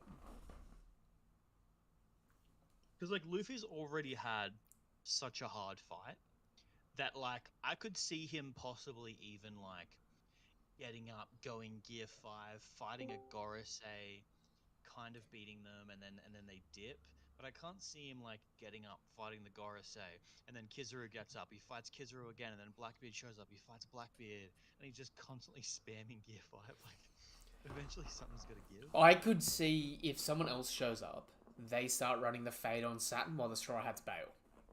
The question is, Blackbeard, Kuma, or Dragon? Yeah, that's a safe bet. Because the only person that we haven't seen a proper payoff for as well, setting up this arc, was Dragon. Because the arc opens with Vegapunk calling Dragon. I think our theories for what's going to happen in this arc are going to get a lot more solid as this flashback goes on. Because based on what Oda pays attention to in this flashback, could be kind of foreshadowing for what's going to happen in the arc. Like, if Dragon is in this and he's like fairly front and center kind of thing, and like he has like an interaction with Saturn, like a direct conversation with Saturn, then it's like, okay, it's looking like Dragon might actually show up kind of thing, because they're like giving us like the pre-context around their relationship. But then, you know, if that doesn't happen, and maybe Kuma, it just depends on what happens here. I could see if Saturn... Okay, if we cut back to the present, the Straw Hats escape, but then the Blackbeard pirates try to jump Saturn. And Saturn goes down. But, like, to the world at large, they think Luffy did it. Based on, like, the reports that happened. And, like, we know that Morgan's is nearby. Right? I could see Dragon getting the news that, like, Straw Hat Luffy has taken down Saint Saturn. And Dragon being like, huh, so you are making me proud sort of shit. And then we cut to, like, Dragon initiating an assault in some capacity, probably going up against the God Knights. Yeah. As, like, another conflict that's happening on the other side of the planet that we're going to come back cutting to and from. Because, like, at the moment, the Revs are sort of the only group not doing anything yet. The Revs and the Cross Guild are the only groups not doing anything yet. It would be a bit weird, though, to have, like, there would have to be a Kuma-related reason for it, because right now the Revs have just seen Kuma run off. So their brains are probably not going to be like, okay, let's go attack the knights. It's going to be like, what the hell's going on with Kuma? So it would have to be like, oh, we think Kuma went over here. Let's go over there, and then the knights are there, and then they fight the knights, kind of thing. Or it could be a matter of the news that Saturn's been defeated causes the celestial dragons to do something risky or like readjust, which Dragon's like, this is our only opportunity to capitalize on this. Yeah, true. I could see that. And then someone else could just be like, but what about Kuma? And he's like, he'll have to wait. We need to do this now. I could see that. Yeah. And then that results in like, I mean, could you imagine Shanks' dad fighting Luffy's dad? Who can win in a fight, my dad or your dad? Like that's really what it'll come down to there, which could like make for a really interesting thing if like we know that Garling outright detests people protecting slaves based on his introduction, whereas all of Dragon's friends are former slaves, and he wants to abolish that sort of mindset, which could add for a really polarizing clash between the two of them. Especially if Shanks' Conqueror's Haki is genetic. You know? Yeah. The only problem is, I don't know how I'm going to stomach this flashback if Garland continues to look like an absolute fool with that outfit. I need a costume change. I love that outfit. Really? Oh, dude, I hate it. I hate it. I hate it with a passion. It's so like, I'm a knight, but I'm also super pompous. Yeah, see,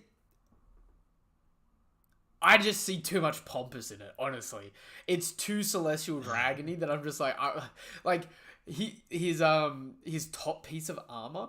Do you remember the mayor from the Buggy Village? With like his fucking leather torso. Oh yeah. It looks just like that, and I'm like, that's not fucking armor. Please, either put on proper armor or just take it all off. Oh, It's just gonna get broken in like 2 seconds, bro. Although we're in the West Blue, right? This is all in the West Blue. Yeah. Is it the West Blue or the North Blue that the Germa come from? North. North Blue. Wait, hang on. I'm gonna hang on. Wait. Do you know what? It's West Blue. Sorry, yeah. Germa West. And O'Hara came from West Blue too, right? I'm gonna just look up West Blue, right? Let's hopefully, yes. Okay, we've got characters. Okay, all of O'Hara comes from the West Blue. Yeah. Oh, sorry, but no, yeah, no. Germa was wait, by the conquest of the North Blue. Yeah, no, they're from the North Blue. Okay, we're ready for this. Let's get ready for this, right? All of O'Hara's in the West Blue. The Rumbar pirates are from the West Blue. The Thriller Bark pirates are from the West Blue. Capone is 40 years old and from the West Blue. Just want to point that out there, right? Kano country, which is Don Chinjiao's country, is from the West Blue, right? Mm-hmm. Going back a bit, Thalassa Lucas. You guys, if you guys know who Thalassa Lucas is, I will fucking pay you money right now if you can tell me off the top of your head. But anyone want to give it a go? No, I have no idea. Quickly. Thallus Lucas is the one king we saw speak from the first ever reverie we saw in the story, which was back when Vivi was introduced, who's from the West Blue, and he specifically said that Dragon needs to be stopped because he's going to be a problem soon. Right? Wow. And what's interesting about that is he's from Elysia Kingdom, which currently has a new king, implying Dragon killed him. So we may see Thalasus Lucas end up going through some shit in this flashback in some capacity. Right? We've also got and this is someone who actually could be present in this island here at God Valley. Sanwan Wolf and Lafitte. Both from the West Blue. We haven't seen the Country of Giants from the West Blue. Which is also where Saul was originally from, I think. And we also know Morley is from the West Blue. So Morley and Sanwan Wolf are probably from the same Country of Giants in the West Blue. So, apart from like known Marines and stuff like that, those are the sorts of people that we may see end up showing up here in some weird, random ass connection-y sort of way. I don't know. At this point in time, I'm more I'm fucking just worried, to say the least, right? Because it's like, I feel like the whole point of the God Valley flashback is for the Rocks Pirates and the Roger Pirates initiation. We're getting the God Knights and the Gorisays connection. We're getting the Revolutionary Armies connection and foundation, right? Do you think there's any other major plot points that are actually going to be instigated in this arc? Or in this flashback? Because I think it's also highly likely that this flashback is going to take a while. We're starting at Kuma's birth, Kuma's time in slavery. We're going to get a couple chapters in God Valley. And then I sadly think we're going to leave God Valley. And we're going to learn about Kuma's time in the Freedom Fighters until Kuma meets Vegapunk. I think we have to go through Kuma having a kid, Kuma being a tyrant, and Kuma meeting Vegapunk, don't we?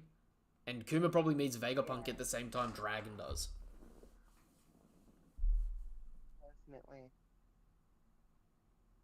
So, where Vegapunk comes into this story is where it gets a little tricky. You know what I mean? Because, honestly speaking, it could be something completely happenstance where, like, say Kuma eats his devil fruit at God Valley. He accidentally just teleports everyone away with his paw fruit. And they just, like, they just happen to land at Vegapunk's island. You know what I mean? Like, One Piece always has that, like, really annoying level of randomness added to it.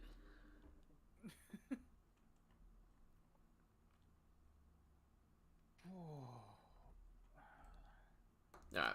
Quick, it's been a great discussion, but I really need to leave early. No, that's all good. Do you know what? We'll probably wrap this up now then, to be completely honest. We've been going for 3 hours. Yeah, I'm not gonna lie. I'm kind of winding down as Oh, well. alright. I can try to stay a little long. I think we're all tired. Does anyone have any theories for next chapter? Or, like, predictions for next chapter? The only prediction I have is that we will not get 3 chapters in a row. I hate you, because now that you've said it, Never it's will. true. Yeah, we just keep getting that 2 chapter mark, and then Oda won't let us get that 3rd chapter. Alright, Man, sometimes we don't even get 2 chapters. We get 1. do you know what? I'm fucking making a red hot prediction right now. Alright. Chapter 1100 is when dragons introduced at God Valley. Being 1000 Yes. chapters exactly since his introduction to the story. Because his first appearance was chapter at that 100. right? Yeah, chapter 100. So 1000 chapters later, he's making another appearance. Maybe 1,000 chapters later, we get his devil fruit. Because his Oh my entrance was, what the hell is his power? Oh! do If that? we get this man's devil fruit. Oh! Fucking give it to me, finally. Then we can actually scale this motherfucker. Please. What is it? I just want to know. Lo- Find out that it's like a special Paramis here. Turns out he hasn't eaten a devil fruit. He just eats really spicy food and passes really nasty gas. Oh, It's all in the beans. Monkey D. Dragon and his beans. bean fruit model gas. Yeah, I reckon by chapter 1100 we're getting dragon. I think by 1099 though. I think if we're following through this flashback, next chapter we just go along about some like random stuff, and next chapter ends with the Rocks pirates being near the island. Similar to how the Blackbeard pirates are near Egghead. Right? Yeah, that's fair. Then 1097 is going to be the start of the hunt, like the human hunt. Right? 1098 is going to be like Kuma and Co, like Kuma and Ivankov teaming up in the human hunt to try and survive together. With 1099 being the Rocks pirates start attacking. And then 1100 being Garp having to go interfere with the Rocks pirates, while Dragon maybe displays his devil fruit, but Dragon shows up as a team, right? With maybe 1101 being the Roger pirates arriving on the island. Although, I would say it'd be pretty funny if the Rocks pirates are on their way to rob the island and the Roger pirates are already on the island, having snuck in like prior to the event to rob them earlier. It'd actually be funny if it's a battle between two thieves. I don't know. Anyone else have any predictions before we wrap up? No, not really. None for me.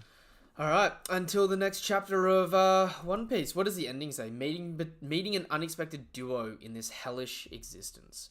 Right, we've got a break next week. I hate break weeks, but it is what it is. We get them from time to time. It's heartbreaking. It is what it is, though. Still adjusting to his new eyes. Oh, do you guys think the art's improved since he's gotten the surgery? Because I've seen people complaining about the art. I think it's fine. I think it's okay. I feel like it's fine. Like, I've definitely felt like it's more than passable. Yeah, people. I don't know. Some people, folks are just being super nitpicky about that. I feel because One Piece art is Goofy. has never been, One Piece has always been goofy. Yeah. I don't know. I feel like that what needs to be betrayed has been betrayed. I would like, though, during the course of this flashback, to learn the name of all 20 families of the Celestial Dragons. Yes, I would like that as well. Or at least most of them. Yeah, because we've got Enough where we can like put together like a pattern or something. 7 at the moment, so there's 13 more that we need. But it'd be good to get them. That being said, this is chapter 1095 of One Piece. Until the next chapter of One Piece, or until the next video of ours you watch, whatever it is you're here for, thank you guys and girls for coming through. Guys, you just want to say good night? See ya. Good night. Alright. And, yeah, nothing but love, nothing but respect until the next chapter, or until the next video of mine you watch, whatever it is you're here for. Thank you guys and girls for coming through. Couldn't do it without you. Goodbye.